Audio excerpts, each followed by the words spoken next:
Good evening, ladies and gentlemen. Welcome again to another show on Mzalendo Uncensored. And today we have a very interesting and historical day, the second day of January 2025.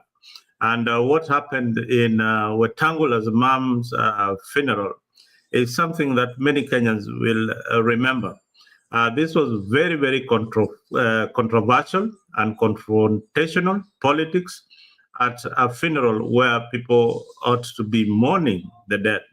So politicians got to the podium and it all hell broke loose when Ntambea accused the government of abductions.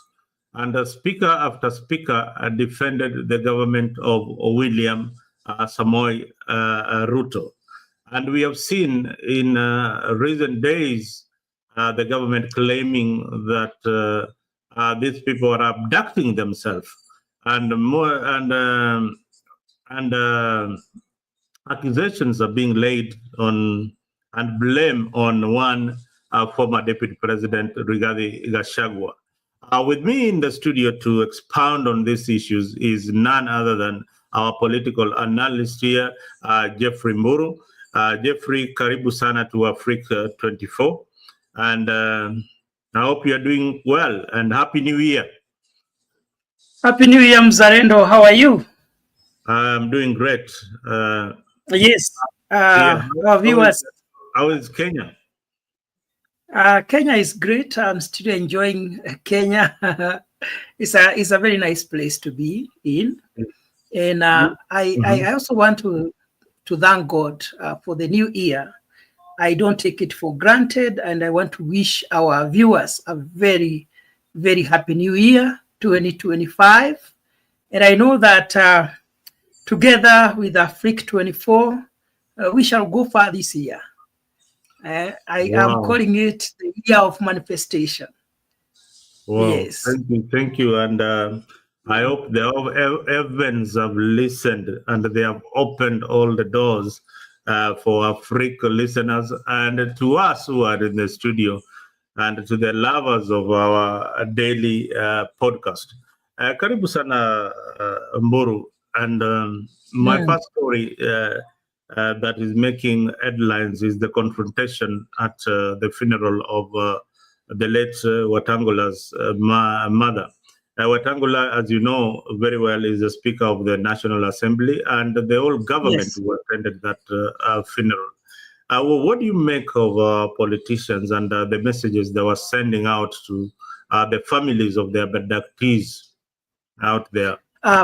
First of all, I would like to pass my condolences to the Speaker, Moses Wetangula, because just 3 months ago, I also lost my mom.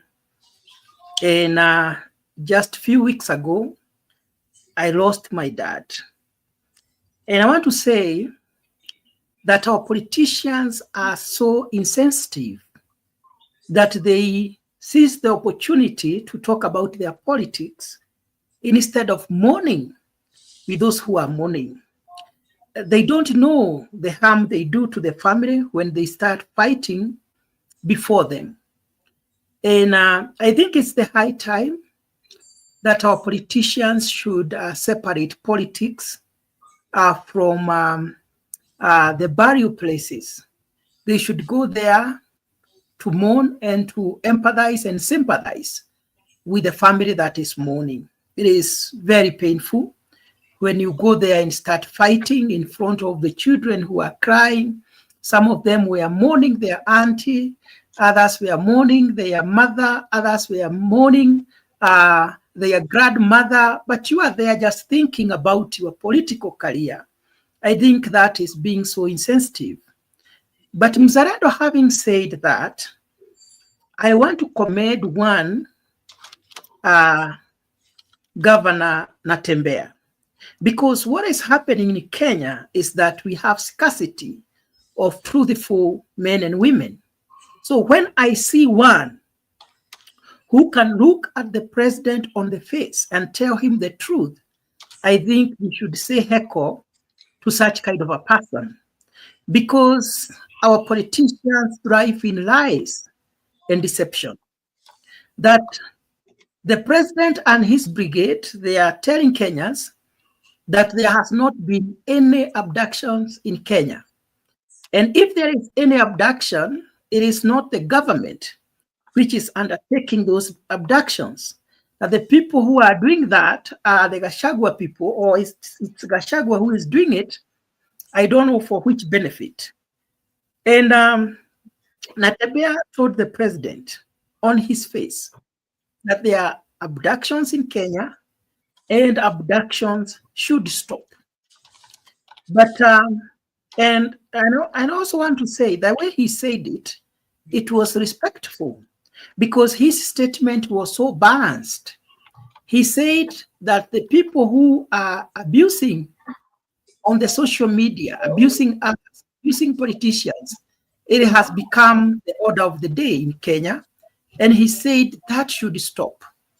But he said that does not warrant those people to be killed, even if what they are doing is wrong.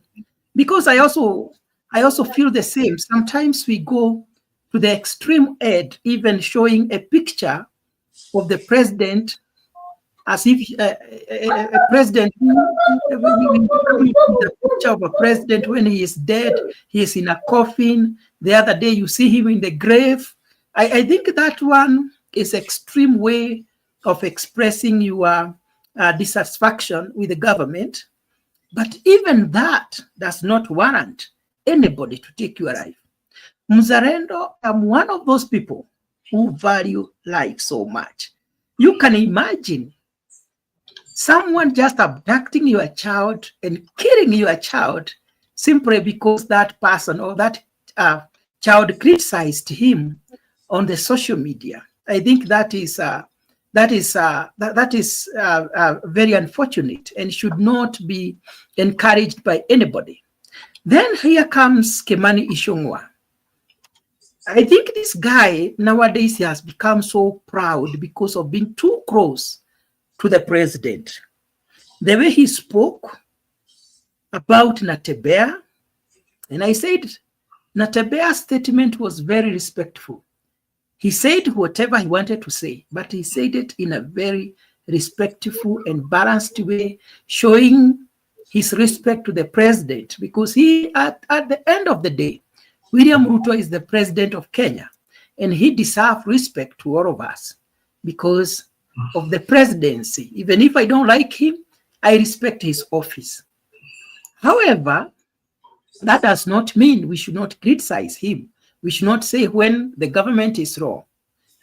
And here comes Kimani Ichung'wah, who decided to become very tough, to become very arrogant against Natembeya. The way he expressed himself, oh my God, I didn't expect that. It was like he made it so personal, and he really attacked Natembeya in a very bad way, which I think all that is out of pride of him. He's very close to the president without knowing that tomorrow things might change. So he has really the politics. But I want to say the bitterness in Kimani Ichung'wah, it is not because of Natembeya. It is because of the rejection he has faced in other places, especially in even in his own constituency, Kikuyu, where he comes from. He can't talk to anybody like that. Nobody will listen to him. He can't talk the same to anybody in central Kenya. So he is bitter. So he got the platform to put out Yani Aogei Mutoke, what has been in his heart. What is in his heart is bitterness. So, and that was, I think, a very fertile ground for him to cough what was in his heart. And we saw a very bitter guy. And I don't think that's how we should take politics. We can be in different parties, we can have different views, but that does not mean that we become bitter against one another. That's how I see politics. Thank you, Wow, Mr. yeah, that's quite a good analysis of the current situation. But what we are seeing are the challenges are affecting leadership in Africa in general, and specifically Kenya. And I don't know why we are not addressing the root causes of this kind of patronage politics and entitlement. Our politicians have reached a point where they feel they are so entitled to whatever or whatever they have. If be it a member of parliament, they feel that that seat belongs to them and does not belong to the people. Whatever positions that you're occupying in government belongs to the people of Kenya. Even the presidency belongs That's to the true. people of Kenya, Mm. but the president feels that Mhm. that seat belongs to him. He does not respect the people anymore. And you have seen speaker after speaker in Kenya today, Mburu. I don't know whether people get it the way people look at it the way I see it. We have a government of a broad-based government that everybody seems to be in government. Everybody is in government and is under one president called William Ruto. In parliament, where the executive should be checked by the minority, you find somebody like Junet Mohammed is supporting every other government bill that is coming on the floor of the house. I mean, where are we Yeah, as a citizen of the? and just the other day, Junet Mohammed was a serious critic of William Ruto's government. So he was not genuine, because when he is outside, simply because he is not in that government, he is criticizing the government from morning to evening. But immediately he joined the government, he stopped to see anything evil against that government. So even the people who we have always been thinking that they mind about Kenyans, and they mind about corruption and everything else. They don't mean whatever they say. They only say it because they are not the one who are eating it. And those are the kind of politicians that we have in Kenya, that they speak about evil when they are not the ones who are committing that evil. But the moment they join the government and they start doing the same things, so they will never talk about the bad things that are happening. So when we have the minority position in parliament, they are supposed to be checking the government. They are supposed to be speaking about the areas that the government is not doing right. But today, is anybody of them talking about those things? We don't have opposition. Right now, the opposition we have is the former deputy president, Gachagua, which is not supposed to be like that. We have a framework in the constitution. There are those that are supposed to check the government, but they don't. They are not doing their job right now. They are busy enjoying on the same table with the government. And that is what we are calling broad-based. Yani serikali ya marefu na mapana. Inaitwa the broad-based. I call it the bread-based government, where they are finishing.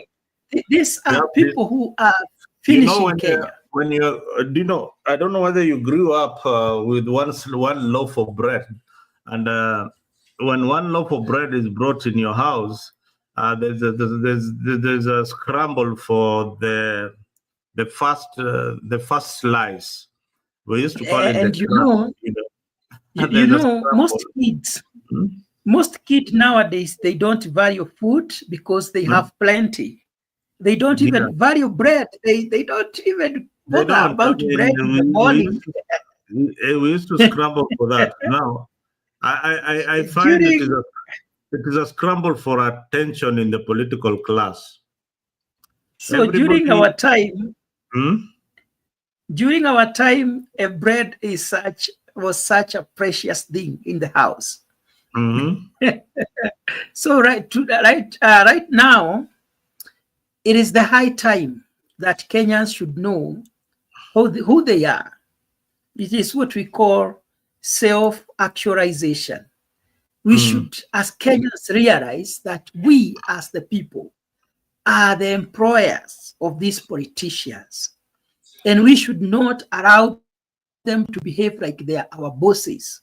That today the president want that when he coughs, we catch cold, that nobody should write anything on the Facebook, on Twitter, or any other platform without thinking twice because of fear. That even when I am making submission here, I should be very careful not to rub the shoulders of the president in the wrong way. The president of the Republic of Kenya is bigger than even Donald Trump. Exactly. Trump in America, Trump his images were being played in TikTok in very awkward positions. Some even when he's naked, and it is the high time. It is the high time that Kenyans should stop crying for justice, crying for their rights. They should start demanding for it. There is a difference. Don't just lament about it. You have to demand respect from the people that you have employed yourselves. So these politicians, they feel so big when they're driving those limousines and those big machines, the Mercedes-Benz and Prados, which are very popular in Kenya today. But they don't know that we, the people, the common mwananchi, are the reason why they live the way they live. So it is the high time. Let me just interject by playing this video for our viewers who probably didn't see the confrontation, so that I bring them to speed to what was happening in Bungoma on the funeral. And it is sad, it is very, very, very sad. Let me find that clip. Papa Atuli ni mzee, he's an elder in this region. Na hawa wananchi wanamheshimu sababu ni mzee. Huyu sio mzee wa kusimama mbele ya halaiki ya wananchi kuongea uongo. Ati aseme kuna watu wanajiabduct. And it is not to say, Your Excellency, there are no abductions. Abductions are there.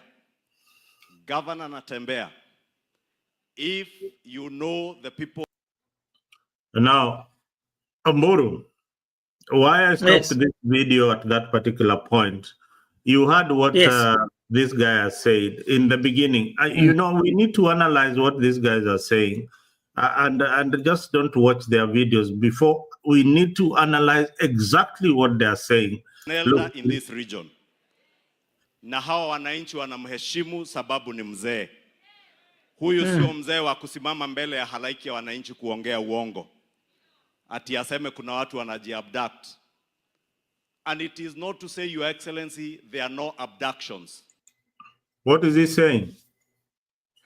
So he is trying to say that there are people who are abducting themselves. That is point number one. What should come to your mind as a critical thinker is what is the benefit of a common mwananchi who has no relationship with the current politics have with to do with abducting himself or herself? How do I benefit if I abduct myself? Absolutely, there is no benefit of abducting yourself, because he has not told us that after abducting themselves, they have demanded for some money from some quarters. So what is he telling us? Then those are just reasons to try to disrupt the mind of Kenyans, not to focus, because Kenyans are focused so much on what has been happening. And Muzalendo, you remember, this has not started now. It started right from the time William Ruto took power. You remember the way he crushed the ODM or Azimio protesters. You remember how he crushed the Gen Zs. So when somebody stands on the podium and tells us that people are the ones abducting themselves, from the Azimio protesters, people were disappearing. The Gen Zs, many of them disappeared. They were killed. But that's not what they want to hear. You know, those things were happening in 1990s when we never had a good constitution like the one we have. So it is the high time that we must, or we start putting our government into account. We need accountability. It should not be that the reason why we elect a government is to bring order and organization in the nation. But the same government that is supposed to protect our lives becomes a threat to our lives. So they thought that they would continue snatching one person in one corner. Another day they snatch another person just to try to silence the people. People are saying we want good governance. Muzarendo, we have been in America with you. Mm-hmm. You have seen how people operate in America. Very mature. They have no time of sideshows. They have no time of competition. That William Ruto is there very busy, making sure that his deputy does not become popular like him, because all what he's thinking about is his political future. You will never see that in America or any other civilized society. It is only in Kenya, whereby we try to suppress people who have different views. It is only in Kenya, whereby someone can kill because of his political career. It is very unfortunate. It is the high time we start telling the government, enough is enough. We need political maturity. We need tolerance that, yes, you are the president, and we know that. You don't have to tell us. We know that. But you should not feel agitated when we point out things that are wrong in your government. That is how it's supposed to be. So if he shows Kenyans that Kenyans, oh, you have the freedom of expression, and I'm listening to you because you are my bosses, then people will start respecting him. And doesn't mean that necessarily he is the one who is doing this. He might not even be behind what is happening. But his people, those who want to continue in leadership, those who are staunch supporters of his government, might be the ones doing that. All right. Like now, Mzarendo. Yes. You see what has been happening. In central Kenya, Rigathi Gachagua is becoming very popular. And there are those people who were misreading the president, even misinterpreting what the former deputy president was saying. Every time he would speak in vernacular, the likes of Kimani Ichung'wah would misinterpret that to misinform, to distort the information that is going to the head of the president. We can't verify that statement that you just made. I'm saying that because I understand the vernacular he was talking and how they were interpreting it on the podium. So and that way they created bad blood between the president and the deputy. But do you know why they were doing that? It is because they were fighting for kingship. Who is the kingpin of central Kenya? And the president did not realize that these guys, they're having their own fights, but they are trying to drag me into their own political regional fights. And that is one thing that happened. So it could be those people who don't want this guy to continue being popular, because impeaching the deputy president did not stop him from campaigning to become popular, from campaigning to have a grip of politics of central Kenya. He has continued with his campaign, he has continued criticizing the government even more. Actually, he has become a very serious threat to Kenya Kwanza government. And those people who were not happy with him, and remember, Rigathi Gachagua was having enemies even before he was appointed by the president to become his deputy.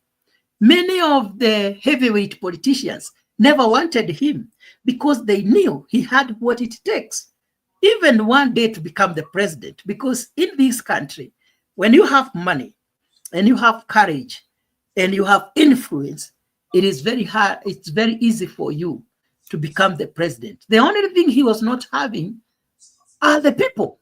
So Rigathi Gachagua knew that I have money, I have influence, I have courage, but I don't have the people. Immediately he was appointed the deputy president, he started now bringing people closer to him. He started talking as if he is the one who is spearheading the things of Mount Kenya, because he wanted now to bring people closer to him.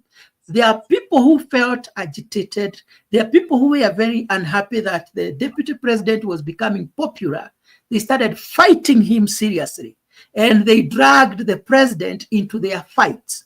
So it could be William Ruto is not even aware of the abductions that are happening, because the people who are being abducted are those who are criticizing the president seriously and the government seriously. It could be that the same fights in Mount Kenya, those people who feel like these people who are criticizing the government, maybe they think they are being sent by Rigathi Gachagua. Maybe they feel he is the sponsor. So they may, and it's possible. It is possible, Mzalendo. Some of these politicians. There's one thing I don't buy that you just said. Yes. That you said something that you're almost speaking like Ichungwa. You're almost speaking like him. You just said, could it be that the president does not know that people are being abducted in Kenya? No, that's not what I'm saying. Mark my words. I have said maybe he is not the one, but people who are working with him, because they feel the former deputy is becoming very popular, and they want to silence the voices out there because they think could be he is the one who is sponsoring these people. Because ask yourself, before the impeachment, where were these critics who are really criticizing the government? So there is, I have involved myself in small politics, but I know politicians can do anything. After Rigathi Gachagua was impeached, I know maybe he came with strategies of how will I make sure that you know government... why I really don't Yes. like Rigathi Gachagua being dragged into the wars of happening in this country. Abduction. Abductions, and So- before Gachagua even was impeached, there was a Gen Z uprising, and Yes, very serious, very strong. very, very serious demonstrations happened. And when you say there were people were not criticizing the government, then you are wrong. There were people criticizing the government. We have been in this platform for a very long time criticizing the policies. But the extent, right now it is rampant. The moment you open right now, what has changed? you open TikTok, everywhere you go, you see those cartoons, you see people criticizing the government. It has become more. And that is why I'm saying, that is why I'm saying we have to look at the give me 1 second. Give me 1 second, because we are playing this clip and we are analyzing. You have analyzed it up to that point of the critical messages that these politicians try to pass around. Before you play the clip, because there are those that are following us, I am not saying that Rigathi Gachagua is involved, but the people who feel threatened by his influence, his growing influence, and those who feel like the government is becoming unpopular and they don't want it to happen, they might even be kidnapping those try to silence people who are fighting the government, even without the knowledge of the president or without the blessings of the president. Oh, you're But right. I'm not defending. I'm saying that's just a possibility. Okay. Abductions are there. Governor Natembea, if you know the people abducting people, you are an officer wa ngao. Wewe umekuwa ni regional commissioner, peana habari kwa idara ya DCI wachunguze wale wanashika watu.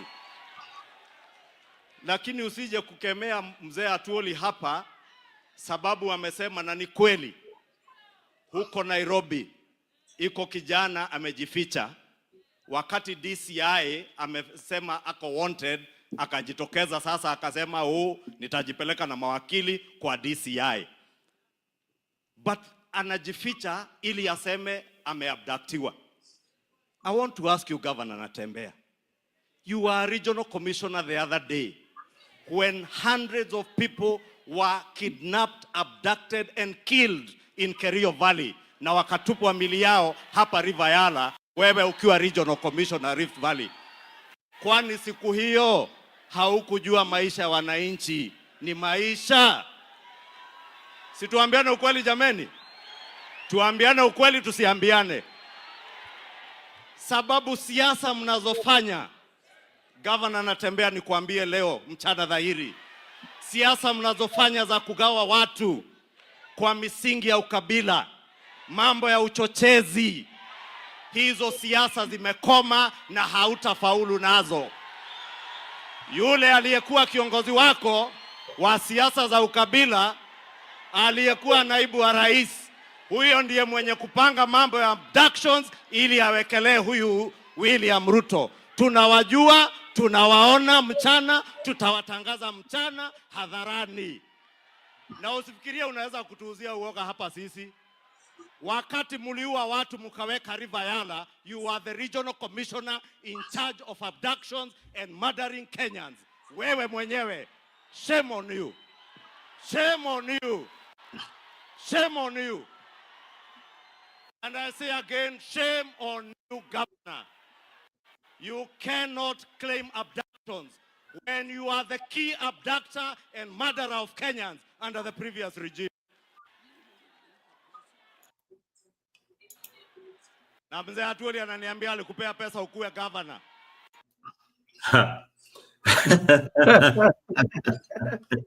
Aka kamzee akanaga adabu. Unajua huyu kamzee, ngoja, huyu mzee ana adabu. Huyu mzee.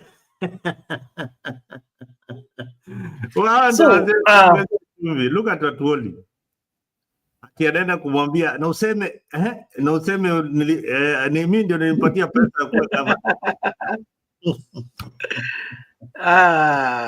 Those are the kind of politicians that we have. Now, this is the court in Africa, I don't know where. Mzalendo. Yeah. I remember we criticized the disappearances of people in Uhuru's government. But that does not warrant the government of Ruto to do the same. And right now, the people who are charged or people who have the mandate to do the investigations and to protect Kenyans are the DCI and every other relevant authority, not the governor. So they should not try to tell us or to just give us assumptions and rumors. We want answers, and Kenyans should demand for answers. And if the president and his government cannot tell Kenyans where their children have gone, and they cannot account for the disappearances, then they don't have the moral authority to talk about this topic. They don't even deserve to be in the government. Not even one person should miss in a civilized society. People die in Kenya. We talk about it for 1 week, 2 weeks. We forget about it.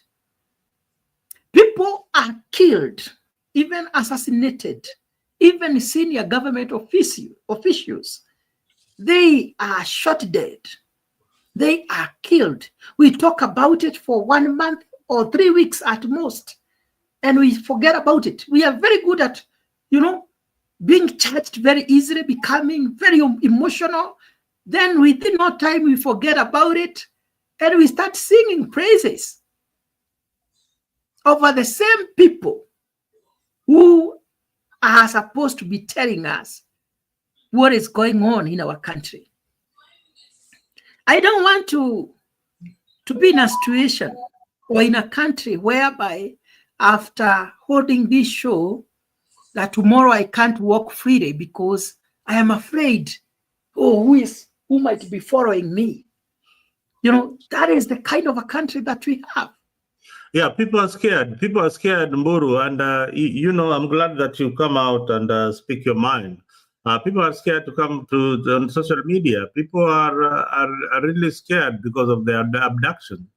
And young people who are very, very vibrant, a good number of them have been silent to submission. A good number of them. You remember this guy who was saying that he can hack the systems. This cyber IT guy, guru kind of, who came up. Those were the initial stages of Gen Zs. And this guy, he was abducted, he came back and he disappeared completely. A few of them have come back. It's very unfortunate. It's very, very unfortunate. Mzalendo, maisha ni muhimu sana. You have children. Can you imagine those children, those young boys, those young girls that are disappearing and being killed and such kind of things? Others are tortured and released. They are just like your own children. And I want to tell the president and his team and those that are in government, hawa watoto mnaotesa ni kama tu wale watoto wenu. Hawa watoto wanaouawa, hawa watu, awe ni mzee, awe ni mtu kama hawa watu wenu mlio nao. Yani unaamuka ukidhani watoto wako wako sawa, wamepotelea kwa mikono ya wale wanastahili kuwachunga. It is very painful. It is very painful.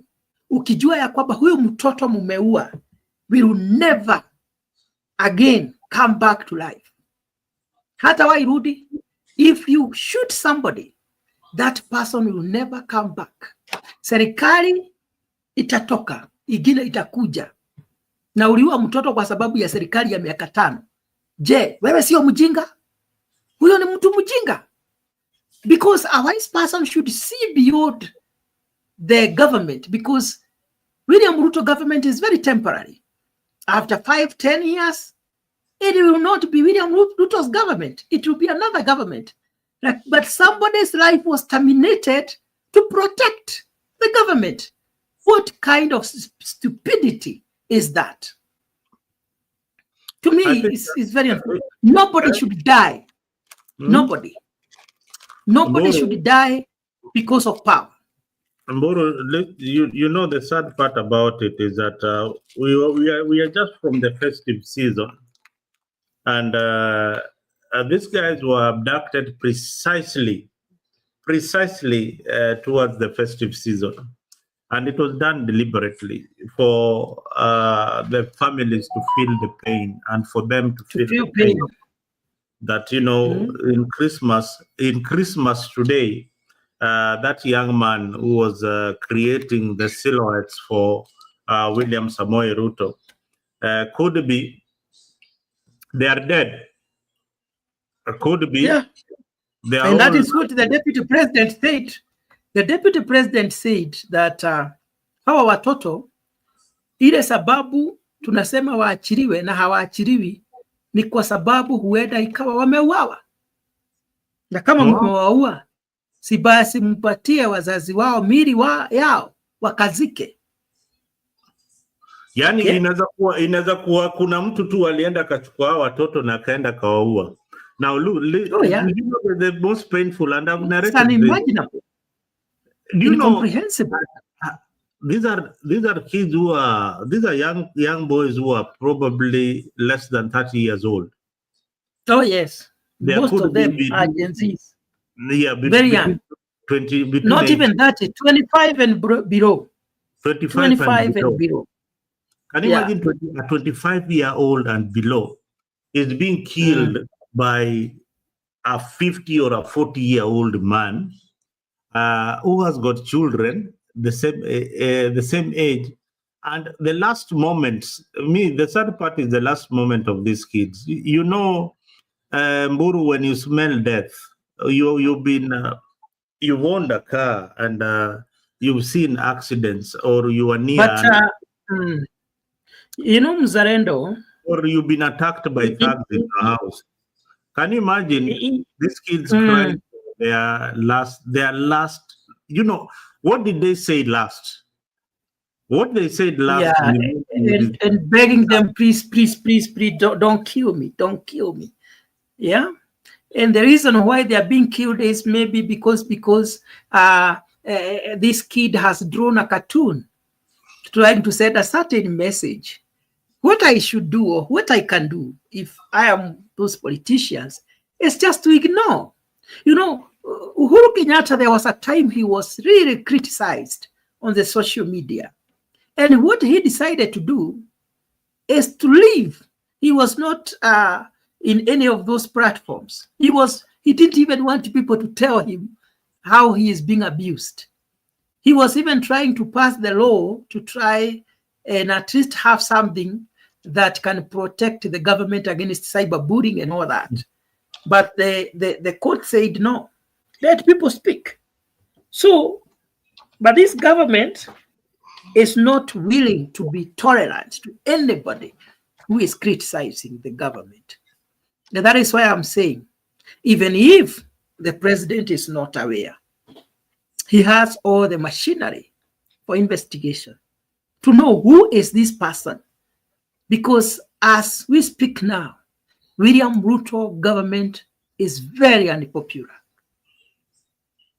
One, he said he's not aware. Imagine, you see, it's unfortunate that all of us are looking upon the president to tell us what is happening, only for him to come out the other day and he said that from the time he became the president until now, he don't know of a child or anybody who went for demonstrations and never went back to their home. He is not aware of anybody who has been killed by police officers. Now, where do we run to? We don't know where to run to, Mr. Mburu, and it is unfortunate. So we need some civilization. We need some civilization. We need some maturity. All of us as a nation. And that's why I said, even in our criticizing the government, sometimes we go overboard by drawing those pictures of the president in a coffin, the president being dead, the president being buried. It's unfortunate. But the most we expect from the government is maybe to arrest that person and take that person to the court of law. We cannot be acting like a banana republic where there is no constitution. We cannot suspend the constitution simply because people have committed crimes. The work of the government is to arrest them and arraign them to court, not to kill. Nobody should kill another, whether you are in government or not. Nobody should even, in places like, in many places, nobody fears to talk. People talk freely. Like now, Mzalendo, we come here and sometimes we differ sharply, very sharply with some panelists. That does not mean I should even hate. You ignore. You rise above board. You just know this thing will pass. But these politicians, they believe they are above the law. We have seen some of them who have shot people. Nothing was done to them. Others, they have killing cases, but they are still our leaders. You know, we praise evil. Others who have been charged with serious corruption, we praise them day and night. You know, I think it's the high time we start saying, no, we need paradigm shift. We need to change how we do things. We need to. People wonder. People wonder why the president is being drawn in cartoons and all that. Those are ways of expressing yourself as a young person. We saw here in the US Donald Trump being, drawn in many ways. Many ways. And they didn't make a fuss out of it. It was not a big deal. It was not a big deal to them. They made jokes out of the president, and they just enjoyed some of those images. But in Kenya today, you draw a president. Oh my God, you're doing it at your own risk. They will come for you. And those things used to happen. Those things used to happen when we were very young democratically, when after taking power from the colonial government, it has been a gradual process to reach where we have reached, but nobody should take us back to those years. Kenya has become of age democratically. During Moi's time, you would think and you would talk and somebody would record you. And they would use that against you, that you have mentioned something negative about the president. That is where they're trying to take us. Yeah, a very close person to me was arrested because of that. Saying the government, how the economy has become very bad, not even something very serious, talking something about the economy and the performance of the government. He was arrested. That was during Moi's time. Today, it is so many years from the time of Moi. Nobody should think or imagine we can go back there. No. I think people cannot imagine that we can go back to the dark days of Moi, but we are slowly slipping back to where politicians didn't make sense during Moi's time, and they were very loyal to the president. And this thing happened. This thing has been happening gradually. Gradually, we are drifting back. You remember the days of people like Namulu Mutisia? Oh my God! People like and Totoman, JJ Kamotho. People like we had somebody like Oloa Ingo. We had those people who are loyal to the presidency. And we have seen either you are loyal to your party leader or you are loyal to the presidency, but you are not loyal to the people of Kenya. That is the biggest problem that is affecting our country, tribalism and corruption. And there's a lot. It seems, Mburu, that there is a lot to be gained when you are in government. It comes with a lot of benefits that you can sacrifice anything, sacrifice your integrity, sacrifice your pride, sacrifice even the education that you have. Yeah. I hate the way our politicians conduct themselves. They are like semi-gods. You saw even the clip you had put here, the level of authority that Kimani Ichung'wah is using to address the governor. It can tell that this guy feels so powerful and so mighty, to the extent of telling a governor, shame on you, in front of the congregants.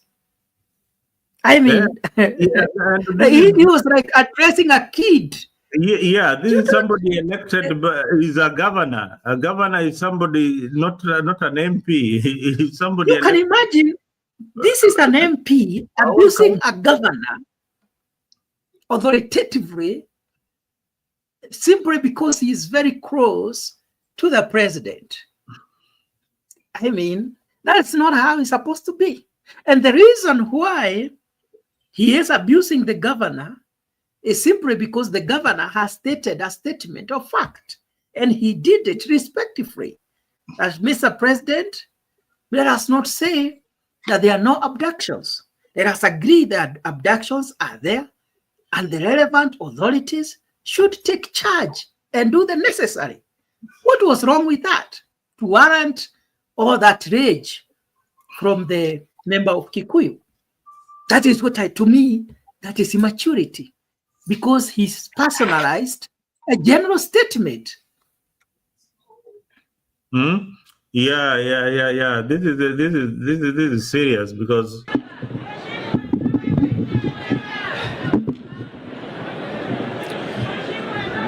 Mheshimiwa Rais wa Jamhuri ya Kenya, Mheshimiwa Dr. William Samoei Ruto, Prime Cabinet Secretary Mheshimiwa Wycliffe Musalia Mudavadi, Speaker wa National Assembly Mheshimiwa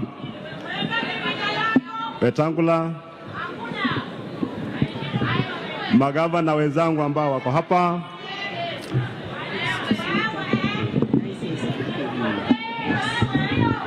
yes. Hello.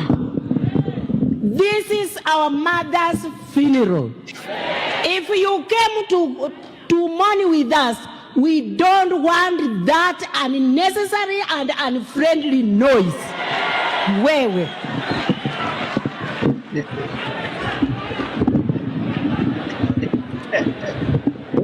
that mother made my day. She made my day.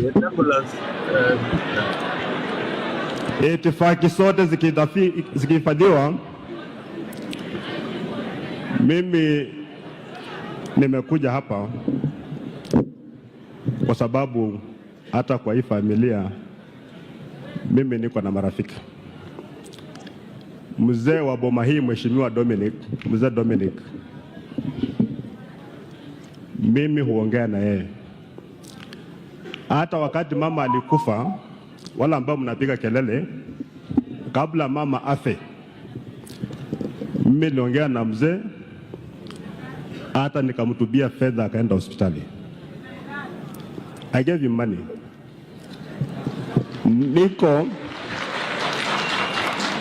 Niko na ndugu zangu katika hii familia, kina Fred, kina Tim ambaye ni marafiki zangu. Ile mambo ambayo tumekuwa tunapiga siasa is not personal. It's not personal. Na mimi nimekuja hapa kwa sababu speaker amempoteza mama. Na kifo inaweza kumpata mtu yeyote yule. Hatuwezi kuwa na mipaka kwa sababu ati ya siasa mtu anaomboleza alafu nakaa kando. Na yule ambaye anakuja kupiga kelele hapa, I think you have got better use for your mouth. Please. Your Excellency,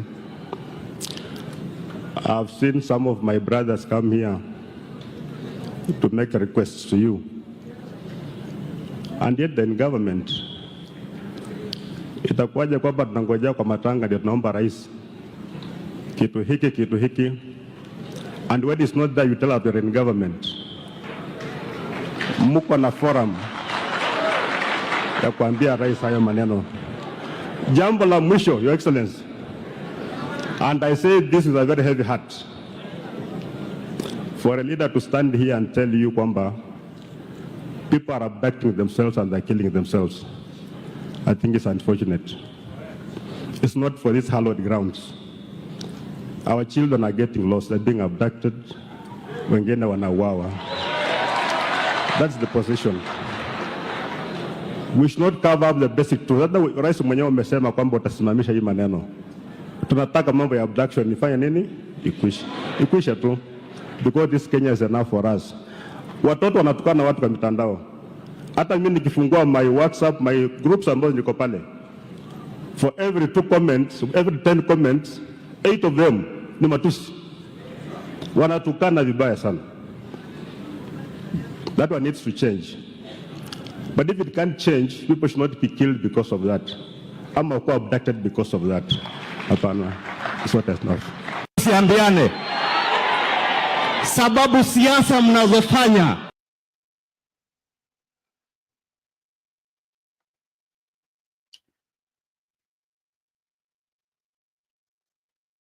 We can't hear you, Mzalendo. You're muted.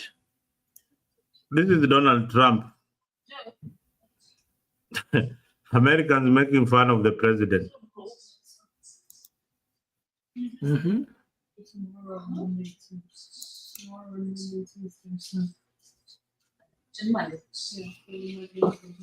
Huu ni rais wa Marekani, the first world, but the superpower. The superpower, but you will never find that ati ameshughulika na people writing cartoons. The president, He will never even talk about it. He will never comment about it.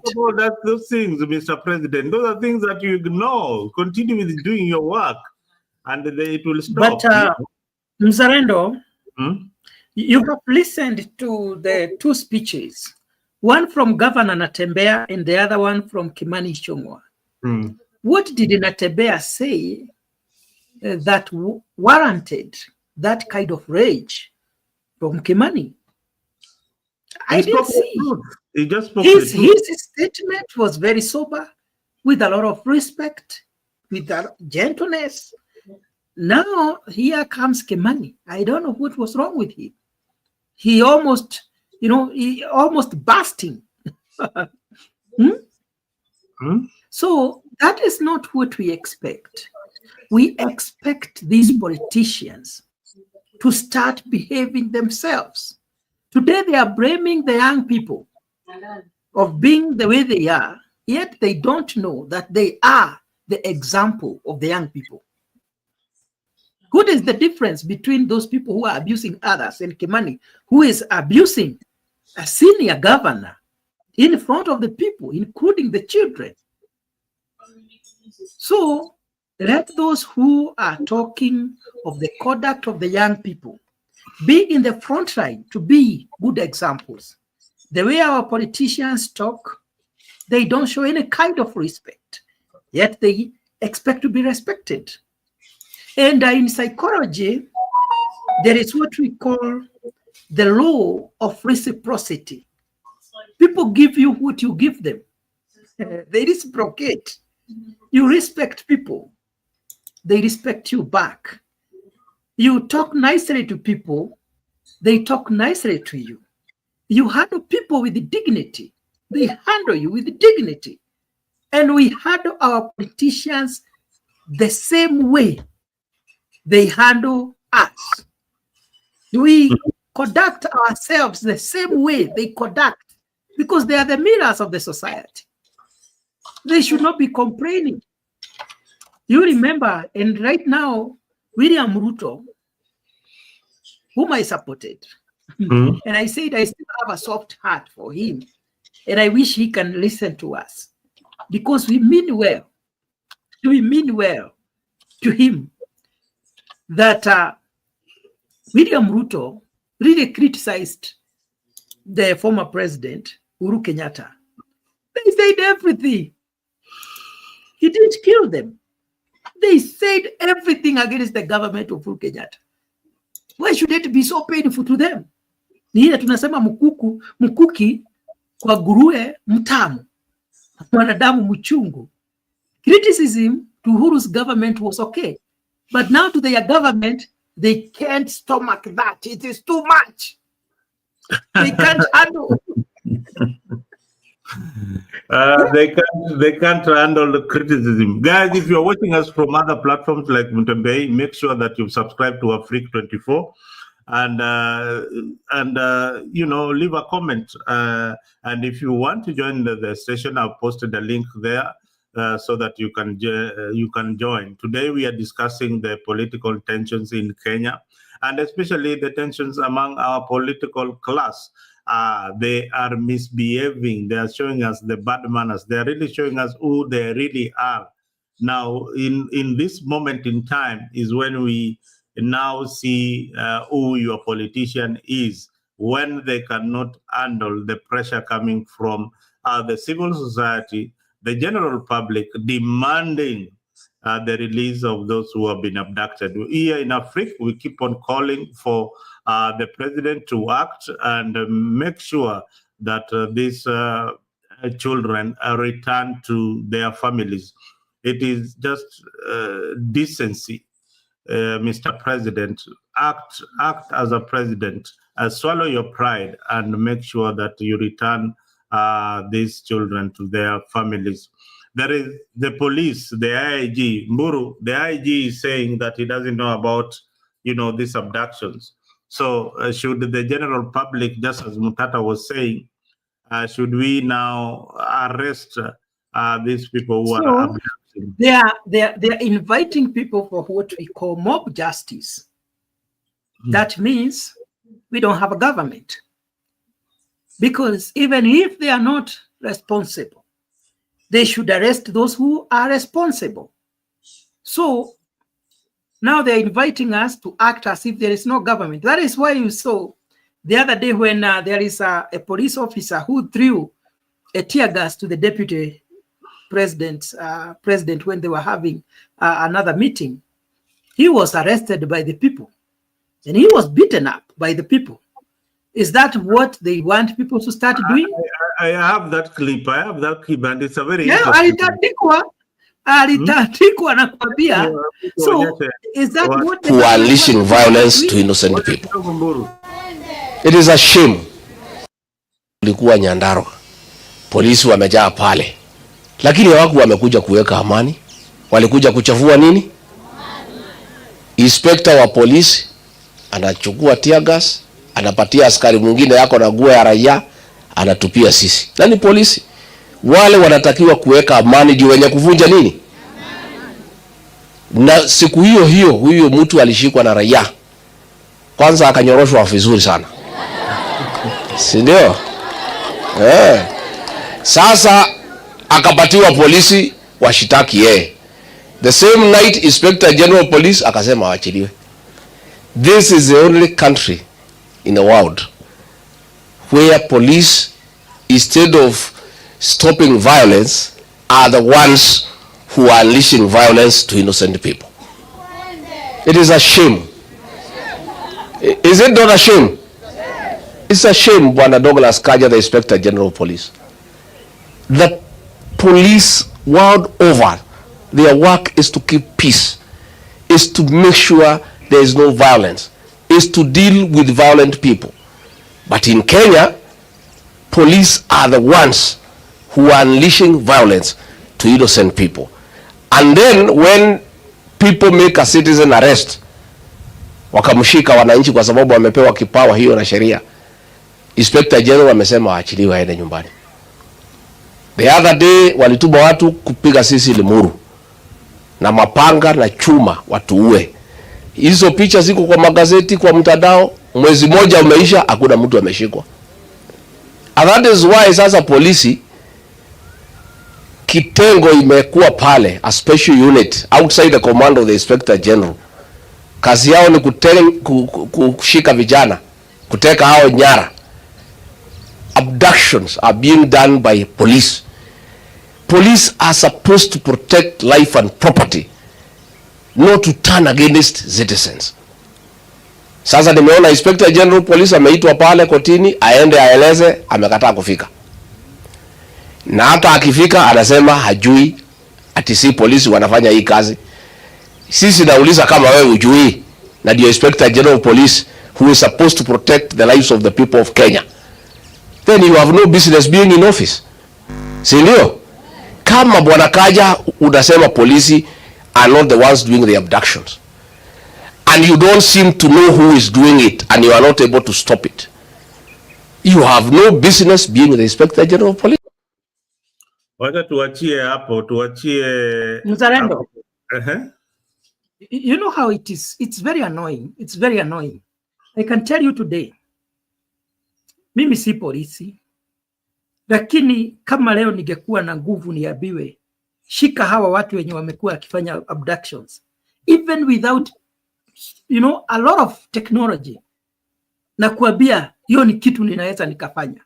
Hawa vijana karibu wote na abductions zote zenye zimefanywa today in the time we are living in, kila mtu ako na kasimu.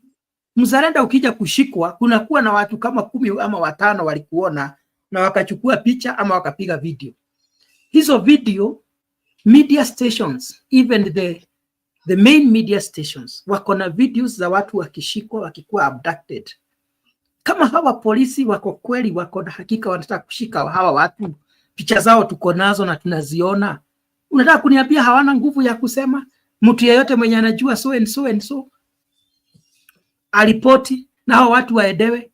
Wakati Deputy President Rigathi Gachagua the former alikuwa anapigwa na watu na mawe na viti na nini, hawa watu walikuwa wanafanya hivyo, walifanya hivyo on the full glare of cameras.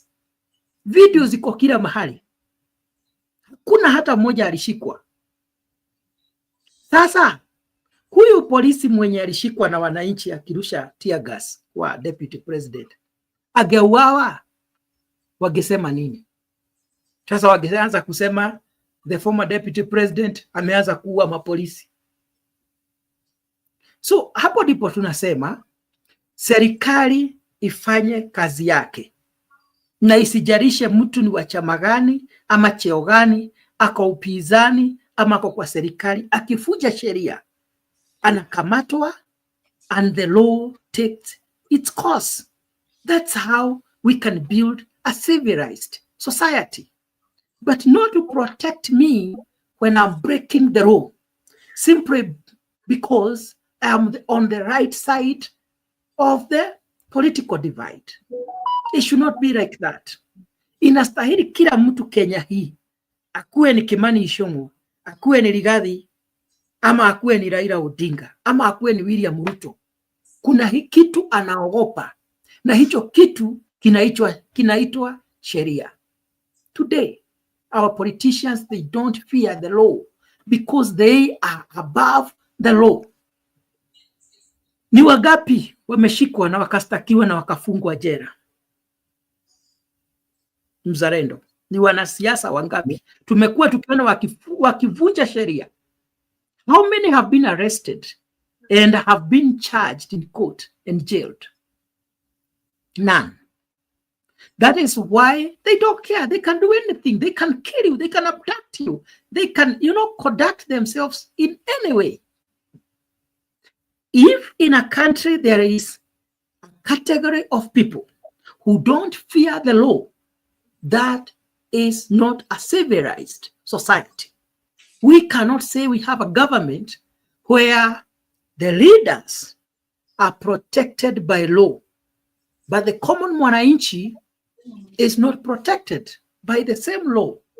The leaders can break the law, but there is nothing which can be done. It's very unfortunate. You know what I always say. If central people under are behind Gachagua, I wish they just had the mentality of Raila's supporters.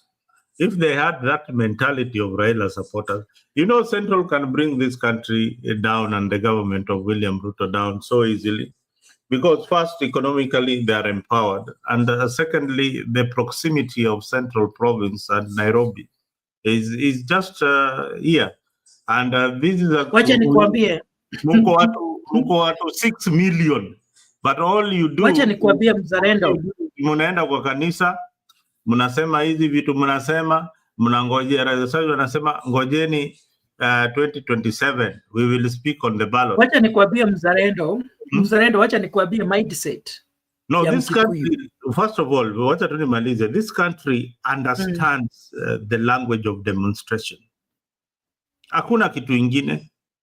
Hii nchi inaelewa, ile lugha wanaelewa kabisa ni demonstration. Hizi vitu zote kina Gachagua wanasema, kina Ichung'wah wanasema ati wameenda kanisa every Sunday, sijui wanasema sijui Ruto amefanya hii, serikali imefanya hii. People have been abducted. You have the numbers. You can call your people to picket peacefully. They are released. Mzalendo, wacha nikuambie mindset ya Mkikuyu. Christmas mimi nilikuwa nimesema nitakaa kwa nyumba, sitaenda mahali. I just wanted to relax. But somebody called me to Thika for a Christmas that morning. Nikasema badala ya kushida kwa nyumba, siwacha tu niende. Hii Thika Road ilikuwa imejaa magari kutoka hapa Kahawa mpaka Thika. Nilitumia 3.5 hours mahali pa 20 minutes. Kwa sababu hiyo siku ya Christmas ndivyo karibu Wakikuyu wote wanaenda Christmas that morning, na ili jioni warudi kwa kazi zao. Hiyo ndio niliona. Ili jioni warudi kwa kazi zao. Na ni karibu tu hapa. Sasa nikaambia mtu, sijaicho ona jam kiasi, akaniambia ndivyo Wakikuyu wanaenda nyumbani. So mindset ya Mkikuyu hapendi demonstration kabisa, kwa sababu ya biashara yake na kashiringi yake ile amepoteza hiyo siku. Kama Christmas tunaenda hiyo asubuhi ndio turudi jioni. Unaona, tukipoteza siku mzima tukienda kupigania Gachagua. Ni uongo. Mimi nakwambia kuko na festival inaendelea for 1 week. Watu wanasherehekea. Tunaenda kupigania nani? Hata mimi, hata by the way ninapenda Gachagua sana. Lakini demonstration. Abwezi enda. Niende demonstration kwa sababu Gachagua amekuwa impeached. Ni uongo. Nienda huko nikagogwe na mawe. Nienda huko sitaenda biashara. Wacha kama atasimama kama koti tunakojea kwa sababu ya biashara. Hapana. Apoteze hiyo 500 ya hiyo siku. Ufunge duka uende kwa barabara useme Gachagua amesema leo hakuna kazi.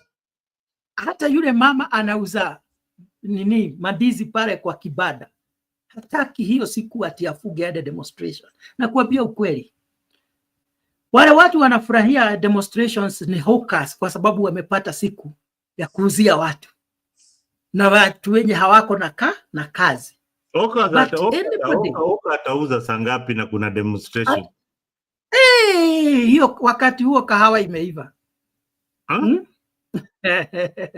Hiyo ndio time yenye kahawa huwa imeiva. So wakati demonstrations kama zitafanyika Central, ujue ni watu wamelipwa. It is always transactional. It is, ukiona watu na mabango hivi, si mimi ni wa Central na ninafuata siasa sana, ninapenda siasa sana. Ukiona Mkikuyu ametokea demonstration huku, hata huko nyingine hawezi hata demonstration siku moja bwana. It is always a business. Ukiona grupu ya watu imetokea na mabango, sijui imeandikwa Gachagua what, sijui ingine imeandikwa nani, hujue huyo mtu amelipa mshahara ya hiyo siku. Na imagine that is the mind of a Kikuyu. Na imagine Gachagua angekuwa ni Mjaluo. Why.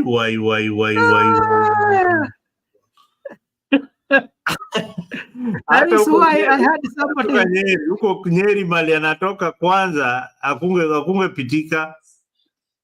I had somebody in the show asking me, you people, you can't protect one of you. Unajiuliza, how? It is one of us. Tuta protect kwa debe. Hiyo siku tutaenda to vote. Maana nitaenda mapema sana. Ni vote 5 by 6. Nimetoka, nimeenda kwa kazi zangu. That is how you operate. Hata kura kibiwa, hiyo ni kesi baadaye. Hapana, that's not our business.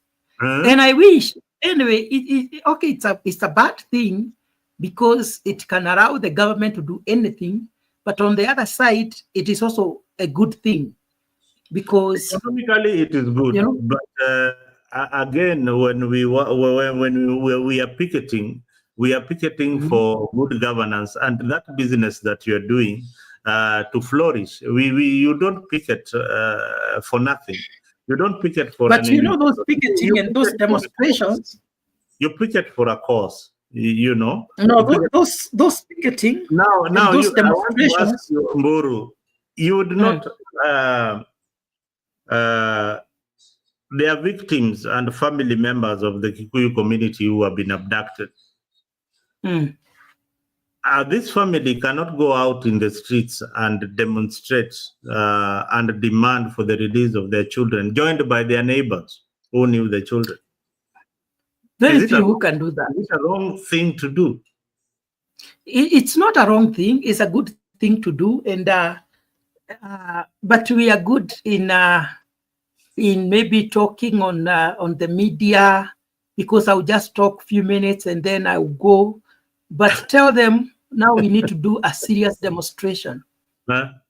Kikuyus don't have time for that. In fact, they think of watafanya demonstration hiyo siku, wakuje wavuje kibada yangu ya madizi ama ya embe. Hiyo siku sitauza supu, watakuja wavuje duka yangu. You know, because that is our mindset, and that's how we see things. Tunafikirianga pesa dakika yote. Nasikia niliambiwa hii ndio siku yenye Wakikuyu wanaenda sikukuu. Tunataka waende sikukuu asubuhi mapema, waende Gishagi na jioni warudi. That is why hatunaga hata time ya ranger. We don't have time kuenda tushite na huko tukiogelea siku 3 siku 5. If you bwana, unasikia Mkikuyu anasema anapeleka mke wake out. Anamwambia leo tunaenda road show. Kumbe ni bao anapeleka, ni bao ameitishwa bahari na siku tutaka kwetu. Ati bao anampeleka out, ameingiza kwa road. Ati tunaenda out leo, kumbe kuna bahari ameitishwa bao ama ameitishwa vitu fulani ndizo wanaenda akideliver. Uzuri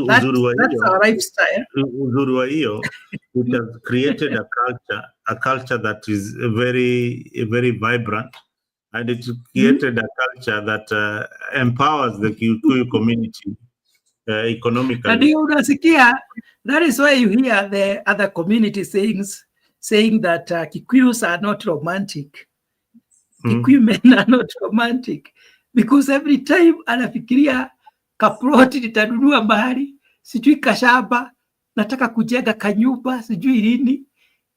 Wakati unamwambia sijui wakati unamwambia sijui mwende out mtumie 30 and 50,000, anafanya hiyo hesabu, anaona hiyo nitakuwa nimenunua sijui nini na nini. Unaona, ukienda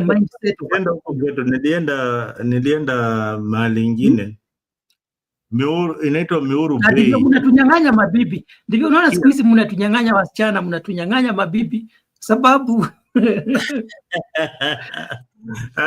tunawanyang'anya mabibi now. You know why wacha nikwambie why Luo men are very good in spending.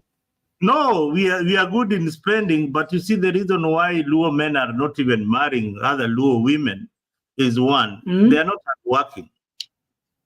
These are people who are not very aggressive in terms of business and all that. Ni watu waku generally ni watu wanapenda the luxury, comfort. You know, we live in a comfortable house. We live comfortably. Which is okay. Which I think also it will somehow. You know, listen. Let me just finish. The good part of it, everybody wants to live comfortably, but you have to earn it. You have to work hard to live comfortably. It is not that when you don't have money is when you want to live in luxury. You understand? That is the irony. Now, somebody would tell you that I have a Kikuyu wife, nikimpatia 20,000, I'm sure when I come back, she will have 100,000. Ama 40. Lakini hao wetu umpatie 20, utampata amedecorate nyumba. Ameenda. It is also a culture, kwa sababu nilikuja kujua mimi mzalendo Mungu amenisaidia, nimekaa na watu maskini sana na nimekaa na watu matajiri sana in the same house, na conclusion yangu ni kama ile ya King Solomon, vanity of vanity, all is vanity. Utakuta ya kwamba furaha ya Mjaruo itakuwa ni nyingi kuliko furaha ya Mkikuyu, kwa sababu yeye anatosheka haraka na chenye ako nacho. Kwa hivyo atakuwa anafurahia life, ako na time ya kuenda out, akipata pesa atadrive gari mzuri, atanunua TV kubwa. Life yake hata kama haishi kwa nyumba kubwa, hata wewe ukiingia kwa hiyo nyumba unasikia yenyewe nilikuwa mahali, nilikuwa Lakini sasa sisi utakuta tuko na stress nyingi, maana ninataka nitajirike nikuwe kama fulani wa fulani. Sipumziki maana ninataka nijenge sijui nyumba ya ghorofa gapi, na ni sawa. Na mwisho ya hayo yote sisi wote ni moja. So if I have to tell our people this, it is good to work hard as we do, but let us not deny ourselves living a happy life. Hata kama utatafuta, kwa hivyo tu unatafuta kuwa na mpango wa vile pia utapata time ya kupumzika, maana utakuta, na hiyo ni kufikiria kwangu, shida nyingi za pressure, high blood pressure utazikuta Central, kwa sababu kila wakati mtu hata usigizi hapati akiwaza pesa. Money is not everything. Today I can tell you Mzalendo, and I have said this story a long time, many times here, that we had a very serious case for over 35 years. And in this case, we had been hiring Kikuyu lawyers. And every time we get a lawyer, he would be bought, because we were casing with a very rich guy. Until when somebody advised us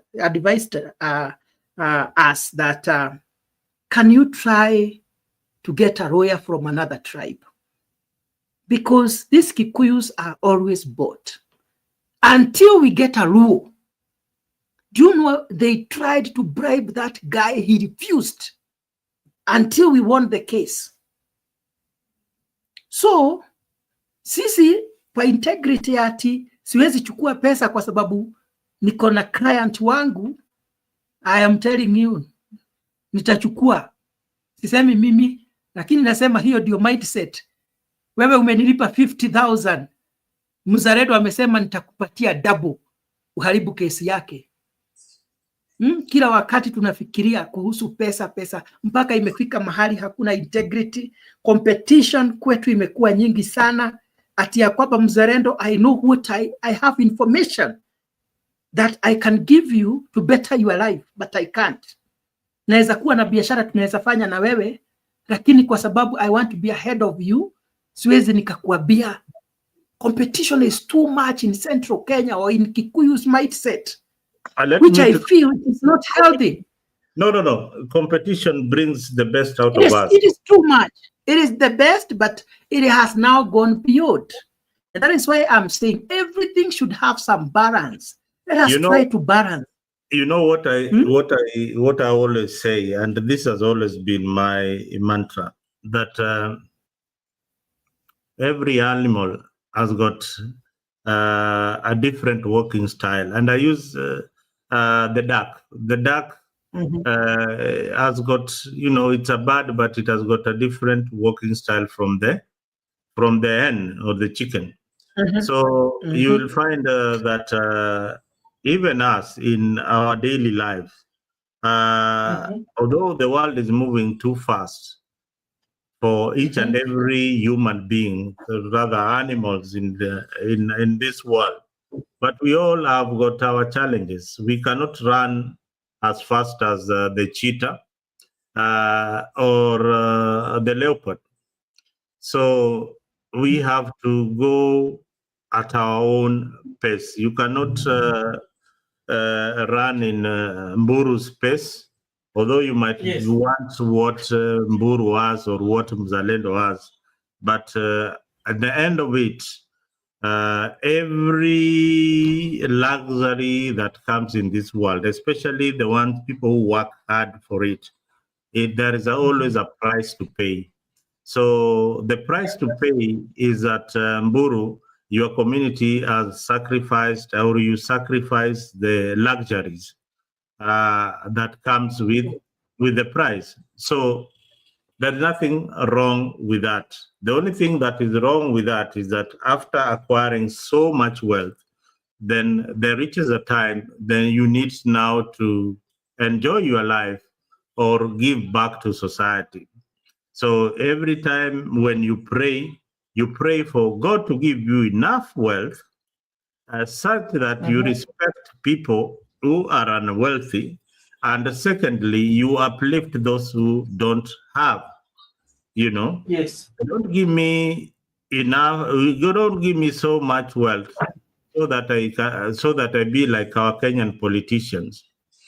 Yeah, so that I disrespect everybody that I come across.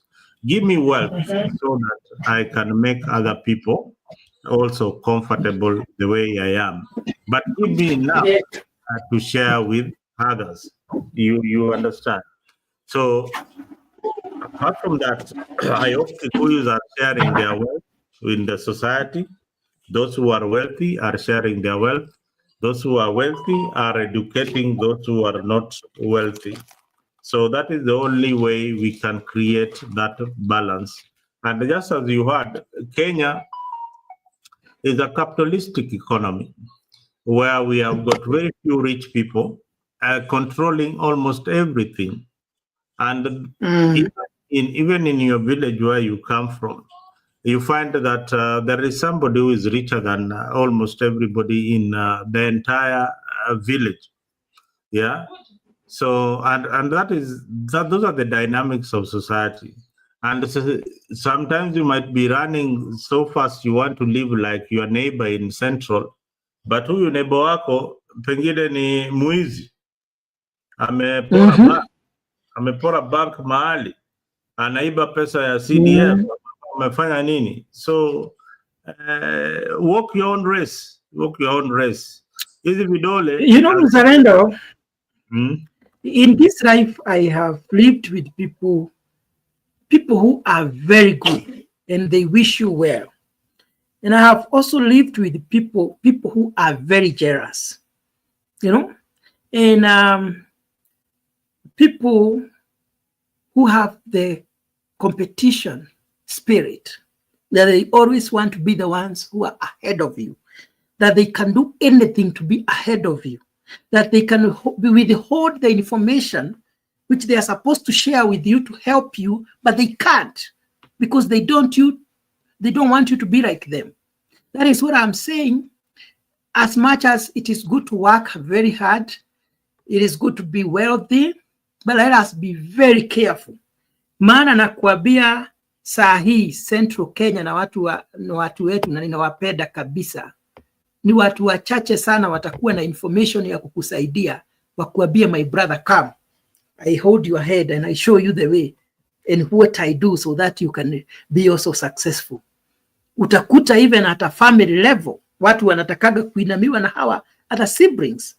Utakuta hawataki kuwasaidia wasikue kama wao. That is what I'm saying.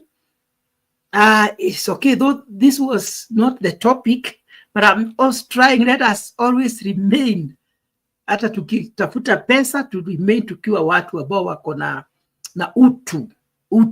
That is the point. Ya kwamba nikiona mzalendo unabarikiwa, ninafurahia. Mimi vyenye nimeumbwa, I like it when I see other people succeed. And I used to think that everybody is like me. There was a time I was very innocent. Mimi nikijua kitu itakusaidia, nitakuambia. Nikijua venye naweza fanya, naweza kushika mkono. Until nikakuja kurealize, oh, so everybody is not like me. Not everybody who is happy when you are succeeding. So that is what I wanted to tell our people, Kenyan people. The reason why you see people like the Indians succeed very much. They're also business-minded, but they support each other. They even work as teams.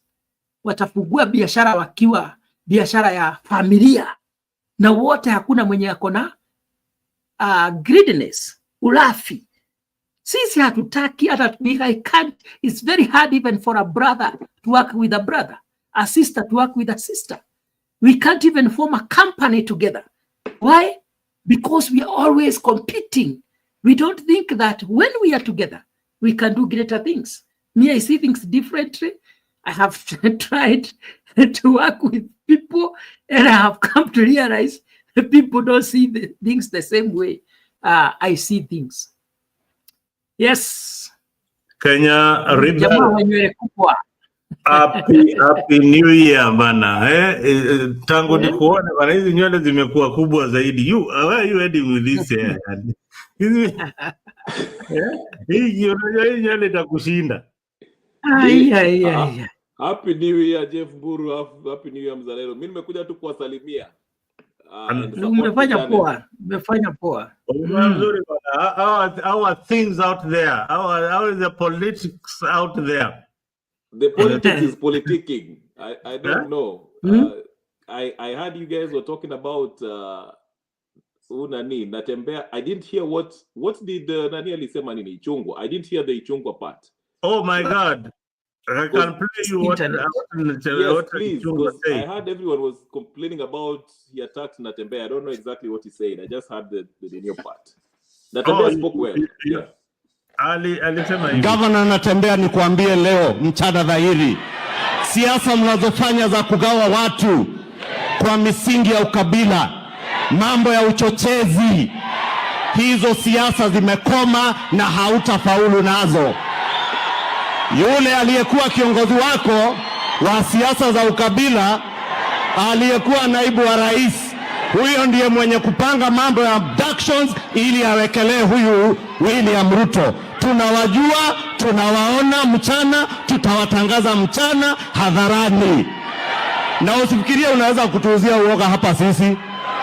Wakati mliua watu mkaweka River Yala, you are the regional commissioner in charge of abductions and murdering Kenyans. Wewe mwenyewe, shame on you. Shame on you. Shame on you. And I say again, shame on you, Governor. You cannot claim abductions when you are the key abductor and murderer of Kenyans under the previous regime. Na mzee Atwoli ananiambia alikupea pesa ukuwe governor. Wewe ndio ulifurusha watu Mau, ukiua mafamilia. Tunakujua, wachana na sisi bana. Kwa haya mengi, poleni sana. Mnisamehe kidogo sababu saa ingine huko kwetu tunasemaga mshale ya usiku hurudishwa usiku. Ukileta siasa kwa hafla ya mazishi, tutakujibu hapa hapa. Kwenda katafute huyo mtu tulifurusha, mfanye siasa ya kugawa watu, siasa ya uchochezi, lakini mtafute nchi nyingine. Not this country. We are together as one people, one nation, under one flag, under one president, one speaker, and we are all united as the people of Kenya. We will not allow you to divide the people along ethnicity, on incitement, because you think ati wewe ni governor unakuja kujipiga governor kitu gani? Achana na sisi wewe. Akome asikome. Akome asikome. Wachochezi wakome wasikome. Wakome wasikome. Wamuache Ruto wasimuache. Na uheshimu huyu speaker wewe governor. Nimekuona mara mingi ati kila mazishi unaenda kutukana Wetangula. And you have no shame to even stand here and claim, oh, I have friends in this family. Fred is my friend. Tim Wanyonyi is my friend. If Tim Wanyonyi is your friend, Speaker Wetangula is a brother to Tim Wanyonyi. If Fred is your friend, Speaker Wetangula is a brother. Please respect people and we will respect you back. Na mimi hata ningekuwa wapi leo, ingekuwa lazima nifike niomboleze na wao ndugu zangu pamoja na Tim. In 2022 he was my preferred governor in Nairobi. lakini tukaenda hivi tu tukapangwa tukapawa candidate mwingine ambaye hajui mbele wala nyuma, lakini namtakia mema Mheshimiwa Rais. Mimi sitaki kusema sana, mimi nimesikia watu wameongea hapa ubaya. Siku hizi mimi niko na boss hapa, sasa paka nipime nini maneno, lakini tutarudi tukiwa peke yetu. Siku hiyo ndo utajua haujui. Ukituletea noma tunakurudishia noma, ukileta mbaya Mungu awabariki. Asanteni.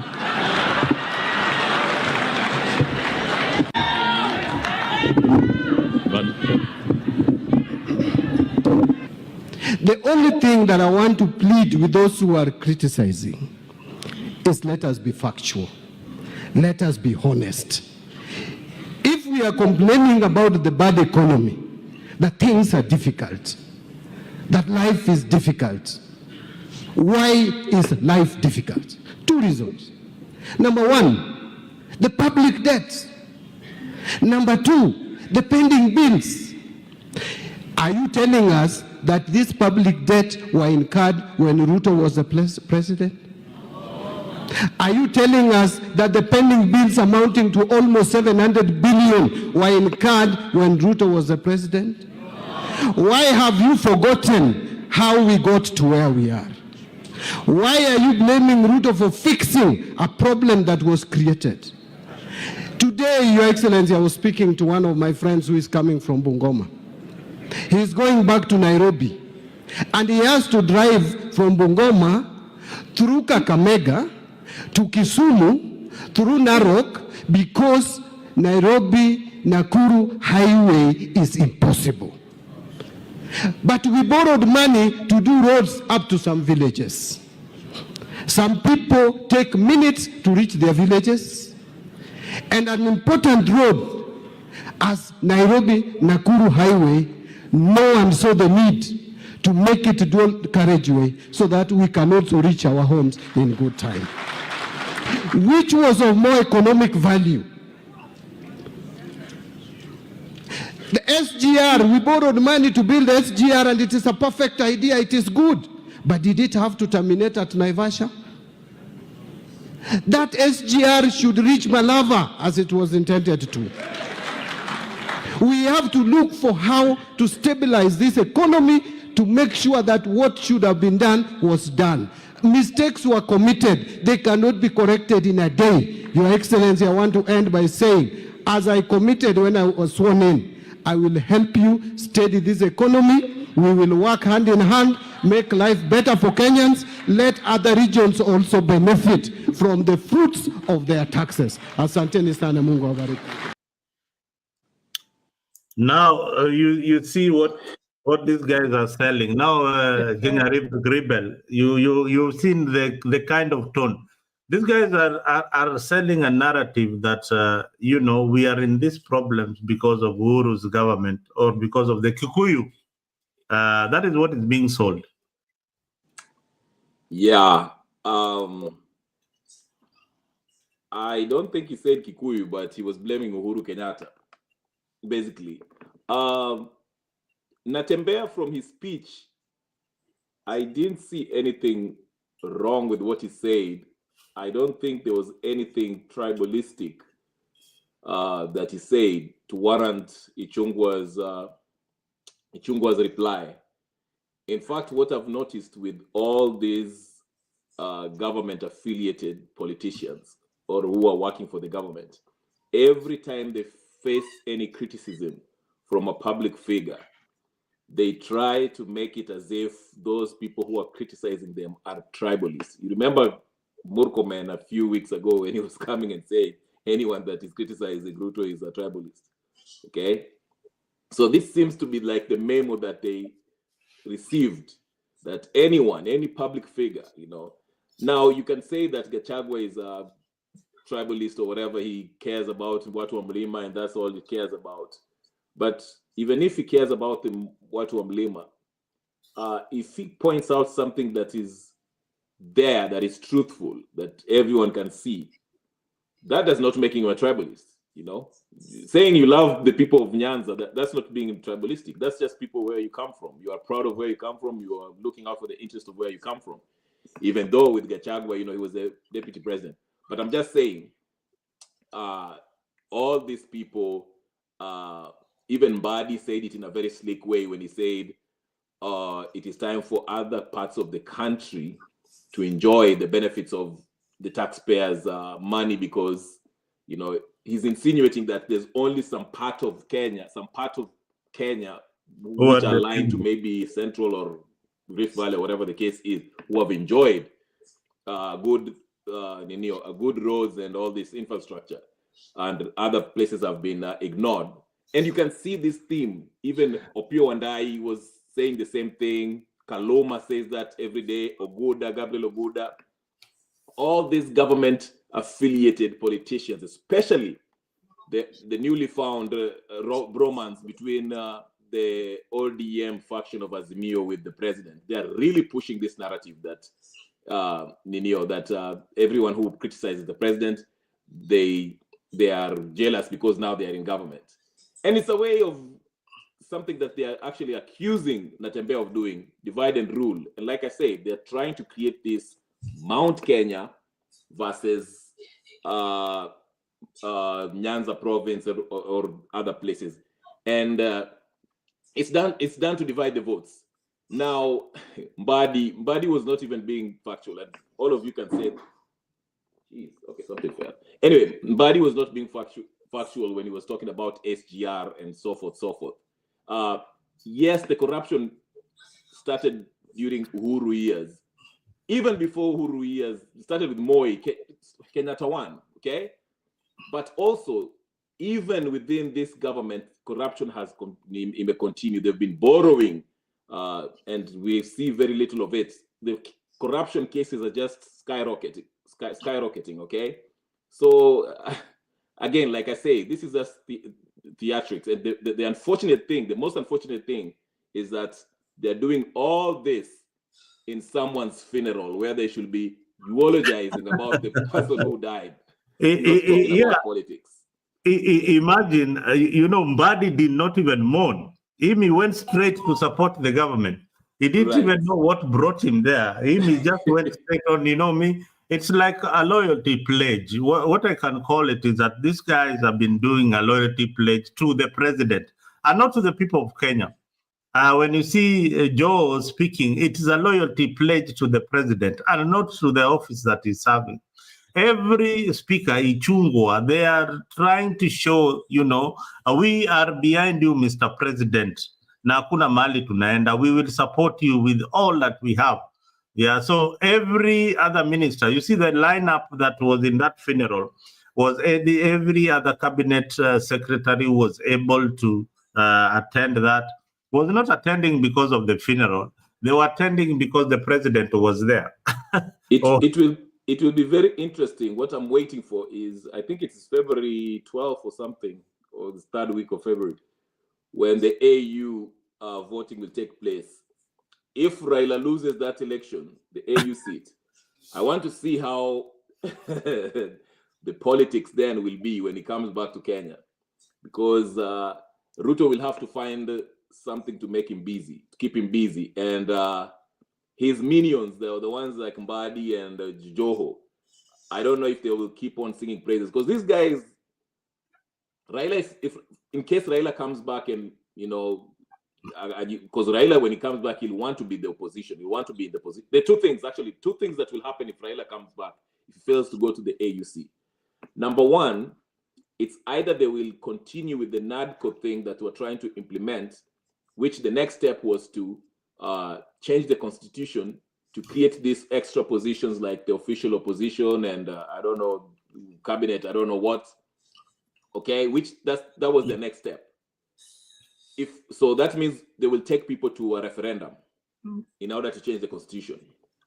Or Raila, if he comes back, he will have to disassociate himself with Ruto to maintain his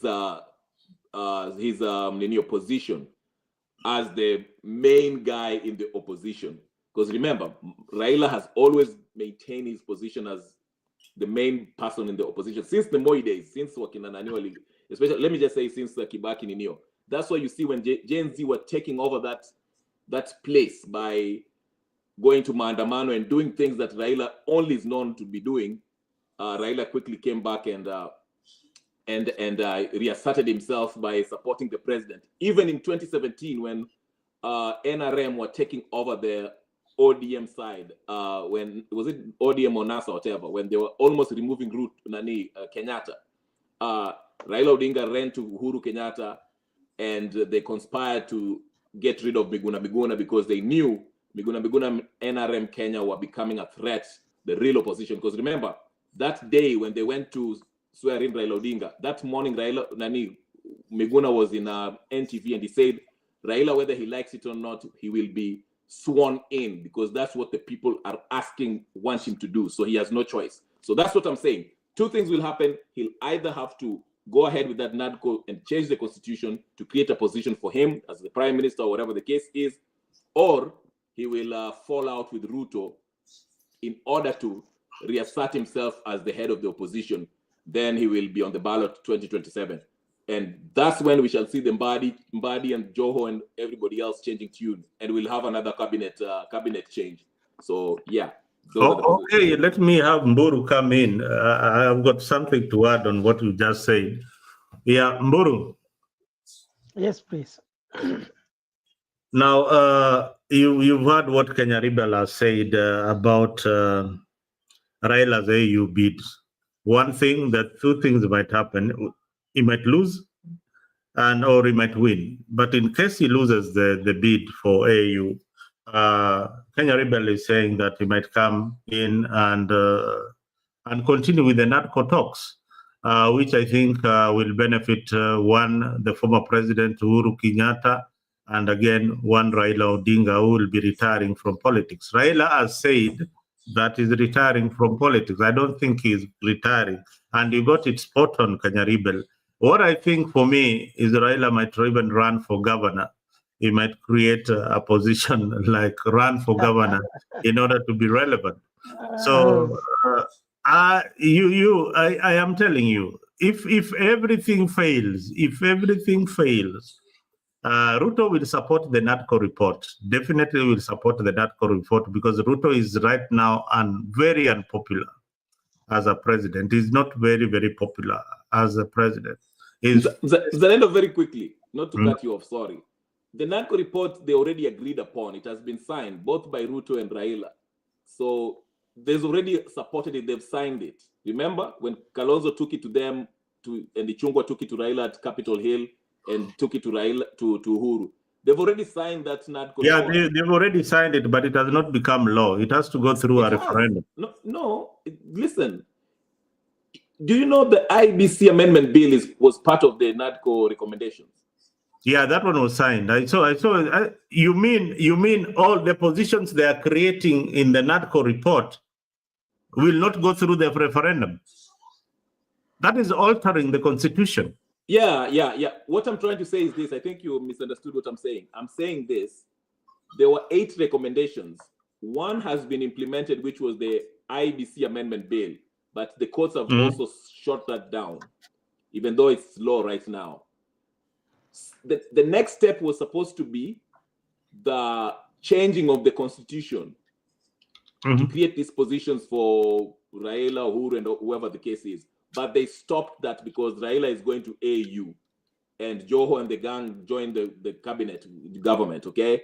So what I'm saying is this. In case Raila misses the AUC, he will come back and they will continue implementing the 8 recommendations that are in the NADCO report, which they are still trying to implementing. That's what I mean. But again, for Raila to run for governor, that is governorship, gubernatorial seat is too small for Raila Odinga. Raila Odinga is...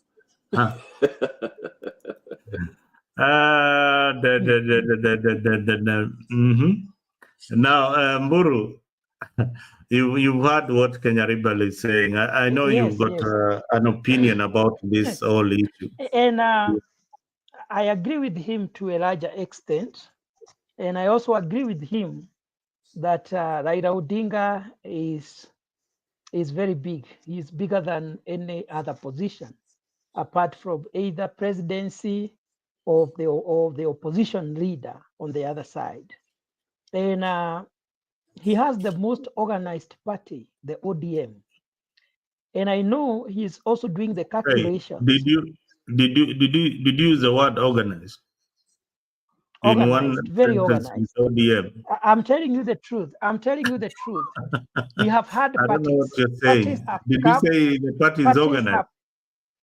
No, the ODM party is organized than any other party in Kenya. You know, when you are doing a comparison, I don't think so. you compare with relevant others. Mzalendo, I want you to tell me which other party is as organized as ODM. Parties have come and parties have gone. Oh, Wiper is organized. But that's a miniature party. No, very small you as asked compared me to ODM. for an example. Wiper is organized. You have to compare ODM with, when I talk of relevant others, UDA is even oh my God, there is no UDA, is almost finished. It was formed and died almost like unajua ile story inaitwa ya nani? Simon Makonde. UDA anymore. What happened to UDA? Do you have a party called UDA? UDA ni kama ile story ya Simon Makonde. Unakumbuka tukisupport UDA? Unakumbuka? I even have Hasra movement group. Hata huyo siongei iko. Nilijamaza. When you want to talk about UDA, ask me about it. A few months ago, I can rewind for you what you were saying about UDA. Passionately, yeah. You could talk hours and hours about Ruto being a good president. We achieved the objective of rising to presidency, but beyond that, we are lost. We are in the forest. Now, I wanted to say this. I don't know how long the marriage between William Ruto and Raila Odinga will last, because I have done some research, I have done some analysis here and there. I don't see Raila Odinga becoming the AU chair. And William Ruto government is banking on him becoming the AU chair so that he can leave the politics, the national politics. That will not happen. What will happen when he comes back? It will be very hard for him to work with William Ruto beyond 2027, because most of the followers of Raila Odinga, especially the leaders, will not follow Ruto. You have already seen the fallout. Someone like Babu Owino is not with them. And very soon, others will jump out when Raila will not clinch the position of AU chair. So that is why I said Ruto is playing the game of Patapotea. He did a miscalculation by burning one bridge. For me, I keep telling him today, he has already lost his backyard, the strongest backyard, which was Central Kenya. He was assured of around 85% votes. But today, I'm not very sure if he is to run for presidency today, he can even get 20%. But he went to a place where he is not assured of the support. And if anybody wants to disorganize the government of William Ruto, this is the right time when he doesn't have the support. Can you imagine if Raila Odinga today withdraws his support from William Ruto government? Kalonzo is not with him. Gachagua is not with him. I can tell you for sure, the president is naked. And he is aware of that. That is why, after realizing that he is naked, he is now trying to persuade the Mount Kenya to go back to him, of which I have to tell him here, it is very late. He has tried to take Kabogo. Kabogo is a political reject in Kiambu County. He did not succeed as a governor. He has tried to take Mutahi Kagwe. Mutahi Kagwe cannot outshine Gachagua in Nyeri. He has tried to take, I think, the former governor of Muranga, Mwangi wa Iria. He has no influence. And there is a way in which the Central Kenya people operate. They don't place two people at the same time. They follow one person. So it doesn't matter whom he is going to persuade to be in the government. He has already lost the support of Central Kenya.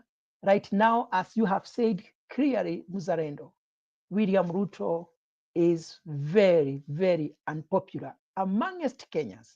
And not just amongst Kenyans, amongst those who supported him. And I don't see him going beyond 2027. Even if it happens, maybe a miracle will happen. I don't know. Unless he decides to rig the votes, I don't know how he's going to do that, or he refuses to hand over power. And you know what is likely to happen if he will do that.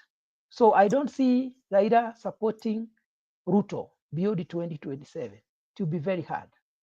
I don't know what you think. Wow. Now, you don't see Raila supporting Ruto beyond 2027. I think Raila has got no choice at this particular moment. Ruto will likely, if UDA is dead, they will come with a new formation. The only thing that they're doing technically that most people are not watching is that Raila will not close up shop in ODM to join another political outfit.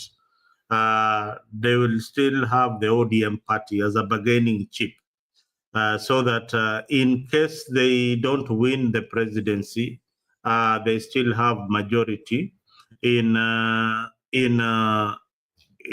minority in parliament. So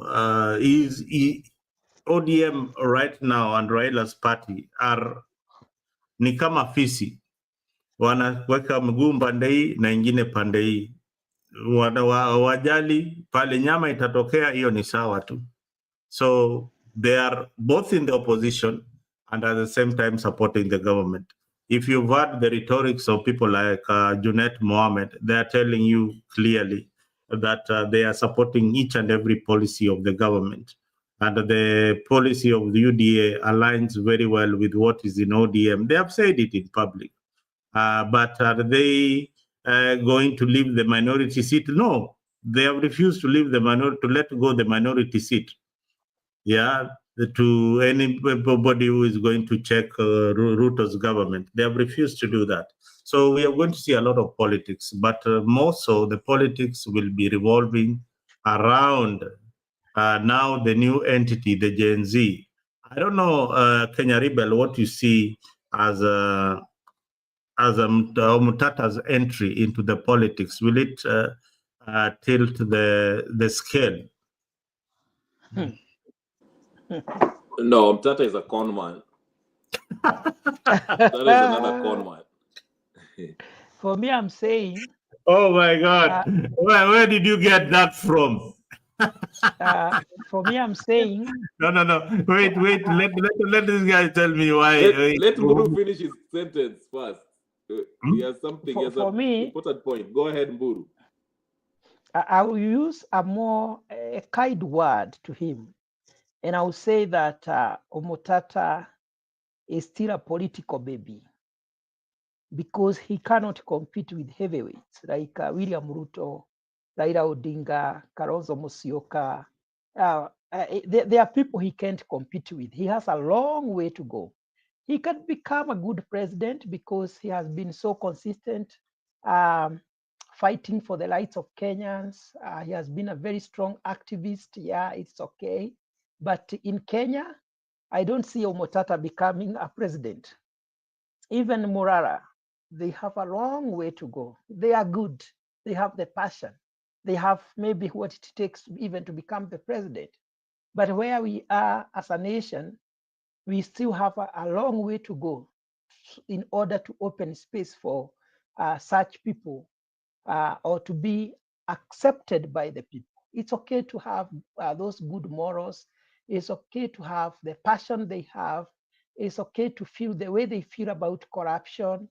it's okay to fight for Kenyans, but it's very hard for Kenyans to leave one of their own, as they call it, to leave their political fathers and go to them.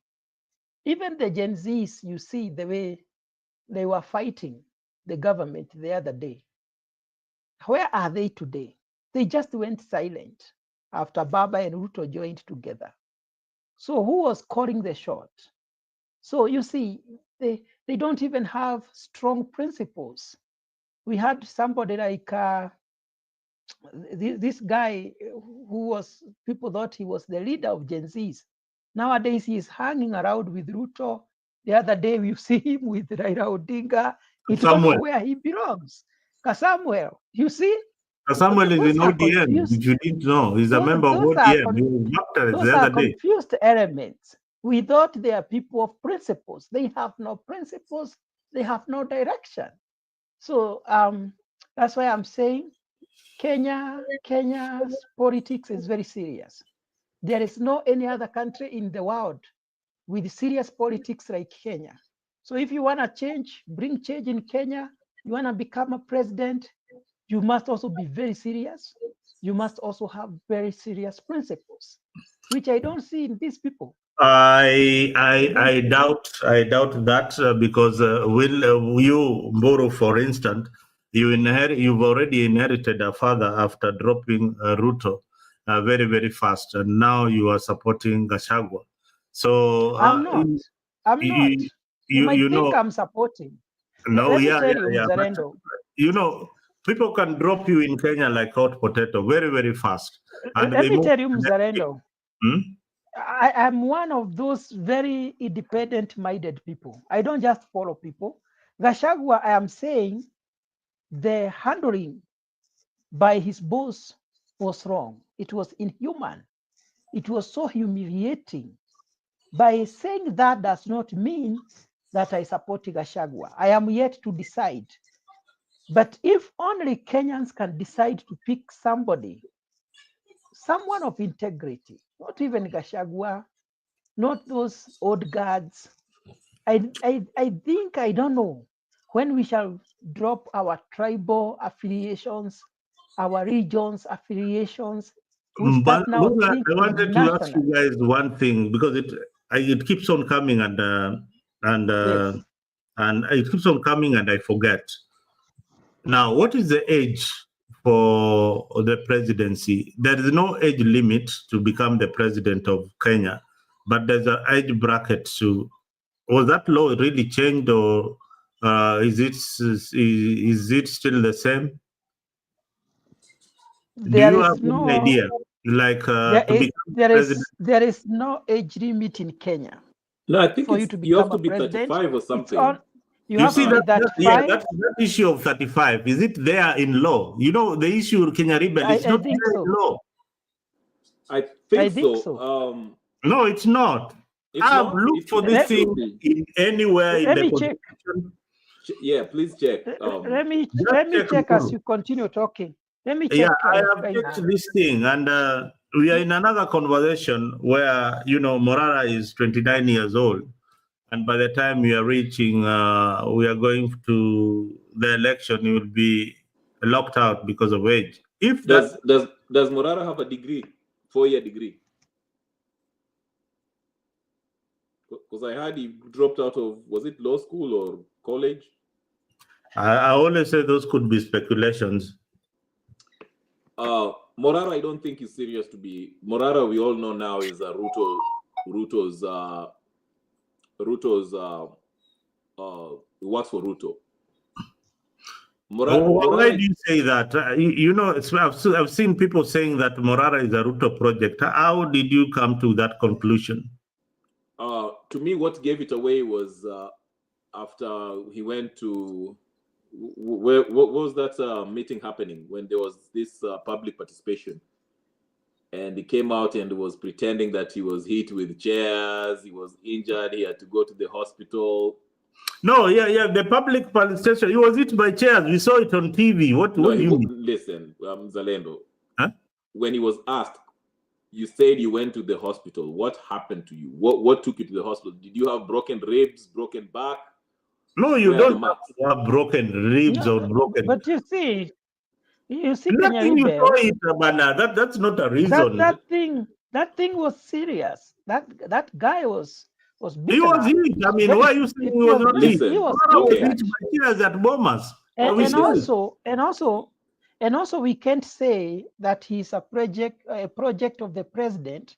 Yet there is nothing we can refer to show Kenyans that surely what we are saying is factual. So we have to substantiate whenever we make any allegation. Because okay, number one. So far, I think Morara has been so consistent. You know, the only thing I know about him, he doesn't have money for campaign, and that will be his undoing. Yeah, yeah, it's undoing for him. Okay, it will not work Here's very the well question. for him. Meanwhile, answer this. Even Mukambu is asking. This channel was a strong supporter of Kasongo in 2022, including 3 of you there. What happened? Who, me? Let me answer that. First of all, let Kenya Rebel say something. Mukambu, I don't know if when he started listening to me, I've never endorsed Ruto in my life. I've never supported him for presidency. I've always called out that he's just as corrupt. So when you say I supported Ruto, no. The problem is when Raila came out and went to the courts when he was saying that he won the election, I was saying that Ruto, based on the evidence, verifiable evidence that we have, material evidence, there's nowhere we can say that Raila won. That's the only thing. He did not. Yes, that's the problem with a lot of listeners, because some of them, if you tell them that, they misconstrue that to mean that you're supporting Ruto. And I said Ruto won fair and square. There's no evidence that Raila won that 2022 election. So for him to say that I'm supporting Ninio, do you have to have injury in order to prove an assault? Well, he's the one who told us that he was injured, actually. He was the one who said it. If you say that you are injured, like if I came here and tell you that, listen, I was hit with metal chairs, I had broken back, broken ribs, broken whatever, and we don't see any marks, you didn't even specify which hospital you went to, the doctor, and you were asked these questions because these are pertinent questions. He went to Spice FM and he was being asked this question, and he just keep on dancing around the answers. Oh, God is on the throne. Do you need just a bunch of nonsense? And you can see, first of all, his vehicle is said to have been traced back to, I think it was Gachagua or somebody who was bought his car. Say it's one of his cars or whatever the case is. You can see that. Well, you saw the picture when he was campaigning for. Apparently, he was in the campaign of Ruto when Ruto was running in 2022.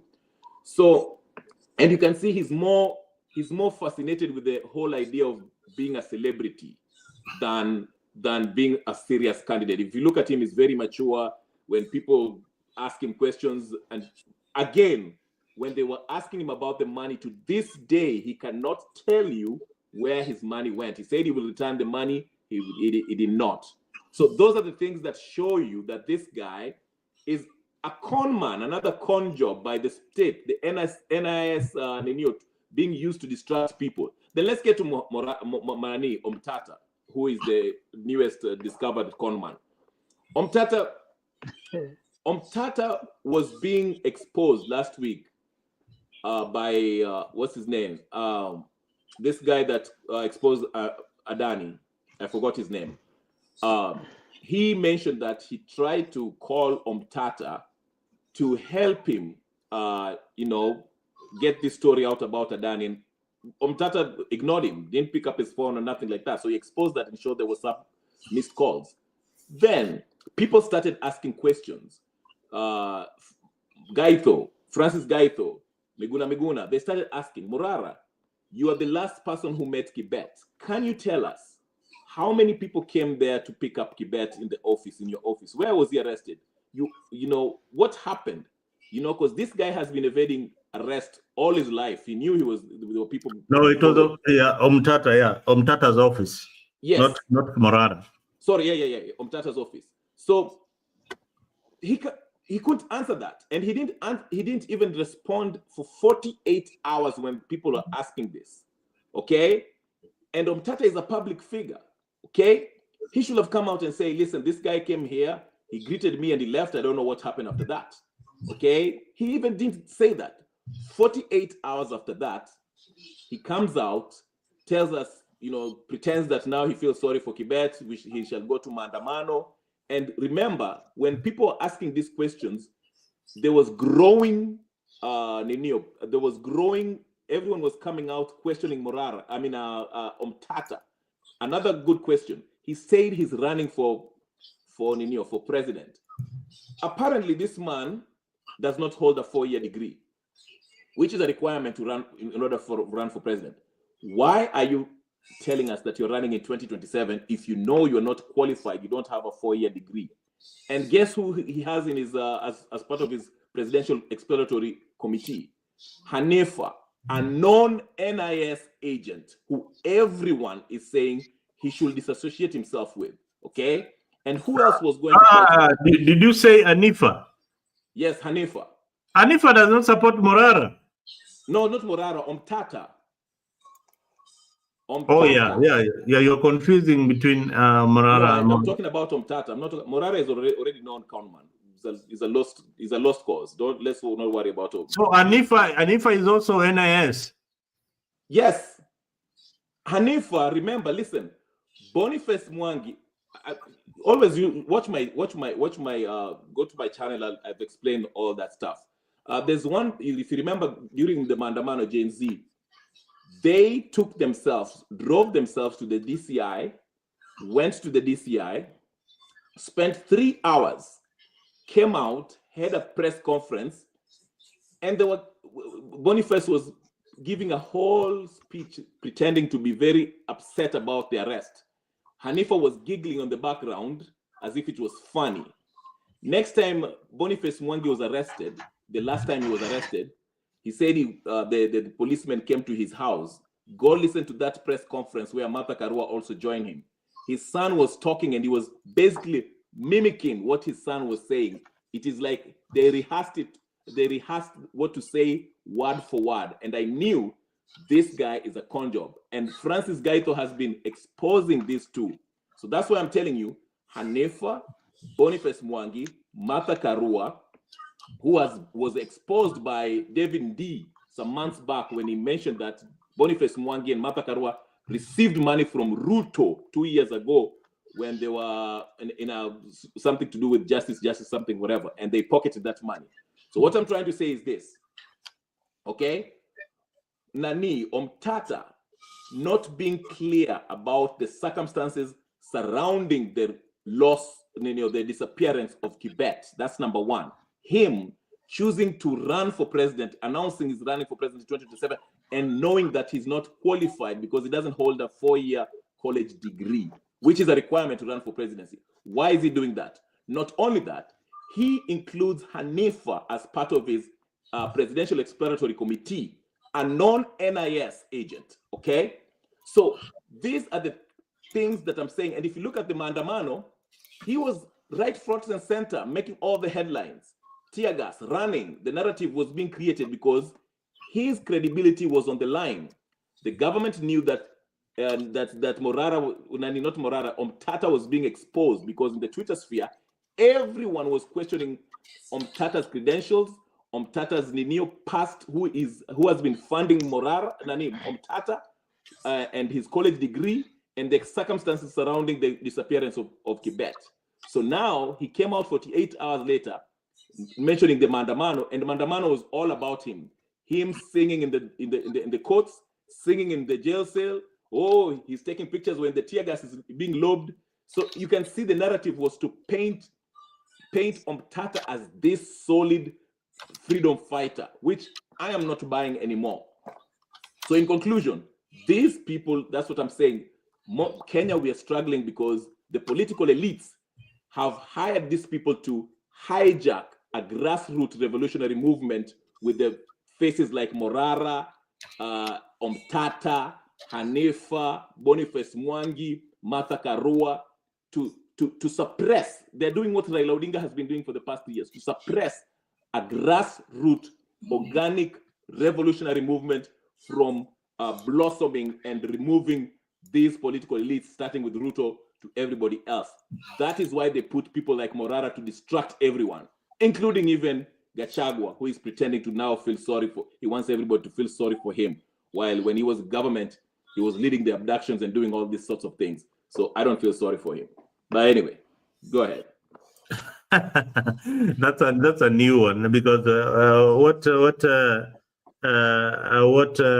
you just said, you know, before the Gen Z movement, we never knew about Anifa. And if you're going to dismiss each and everyone who is trying to fight the government, why would the government create Anifa? Why would the government create a movement to fight it while things are going so well? Before the Anifa was part of the Gen Z movement, these are the people who started agitating for change. So I don't know how the government came now to take over the movement and say, you know, the same role Kasmuel was doing. Why was Kasmuel was part of Gen Z, right? Where is Kasmuel today? Kasmuel went out in public and said, you know, yeah, I cannot continue to be in the movement. I would rather be in a pub, in a party, in a political movement. He came out and said that. And we saw Hanifa cheesing it up with Kioni and Kalonzo Musyoka, saying that they're working, they're now the whatever opposition. You see what you are not understanding, Kenya Rebel, in this fight to remove Ruto's government, this opposing, these critics of the government are trying to find a working formula where they can work together to form a coalition, kind of, to fight the government before 2027. That one you should always be on top of your mind. Okay, but Mzalendo, how can you find a solution to oppose the government with forming an alliance with the very people who have been in this system and are beneficiary of this system for more than 30 years? If I was to join Kalonzo Musyoka, do you really think Kalonzo Musyoka's interest has the same interest as me? If I want to remove Ruto and bring in a president who shall bring an equitable society. This is how politics works. You have to join a political movement. And if you read the 48 laws of power, no, that's a lie. You really listen. Me and you know very well that Kalonzo has been part of the government. True or false? Yeah, that's true. We all know that fact. Is he currently opposing the government? Are the facts that he's putting up front to oppose the government, are they correct? Nani, Mzalendo, Kalonzo Musyoka was sitting at Bomas drafting the NADCO report, which is basically a document to divvy up the power between this political class, these politicians. Raila to get this, Kalonzo to be this, to do this. And you think joining forces with Kalonzo will help you defeat Ruto, somebody who he has signed a deal with, NADCO deal with, to share power, to change the constitution so they can make positions for themselves. And you think joining forces with Kalonzo will help you remove Ruto? Election is about numbers. Kalonzo is a constituency that comes with numbers. Zalendo, I'm talking about revolutionizing the system, a total overhaul of the system, not elections. Now, okay, fine. Who will lead this revolution?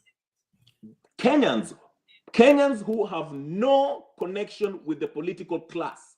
Kenyans who want equitable society, not the Kalonzos of this world, not the Martha Karuas, not the Raila Odingas, not the Jeremiah Kioni, not the Gachaguas, not those people. You should disassociate yourself with them. They are the rot who got us here. That's why I tell you, there's no way you can expect somebody like Alonzo to change the system if he has been the beneficiary he is benefiting from this.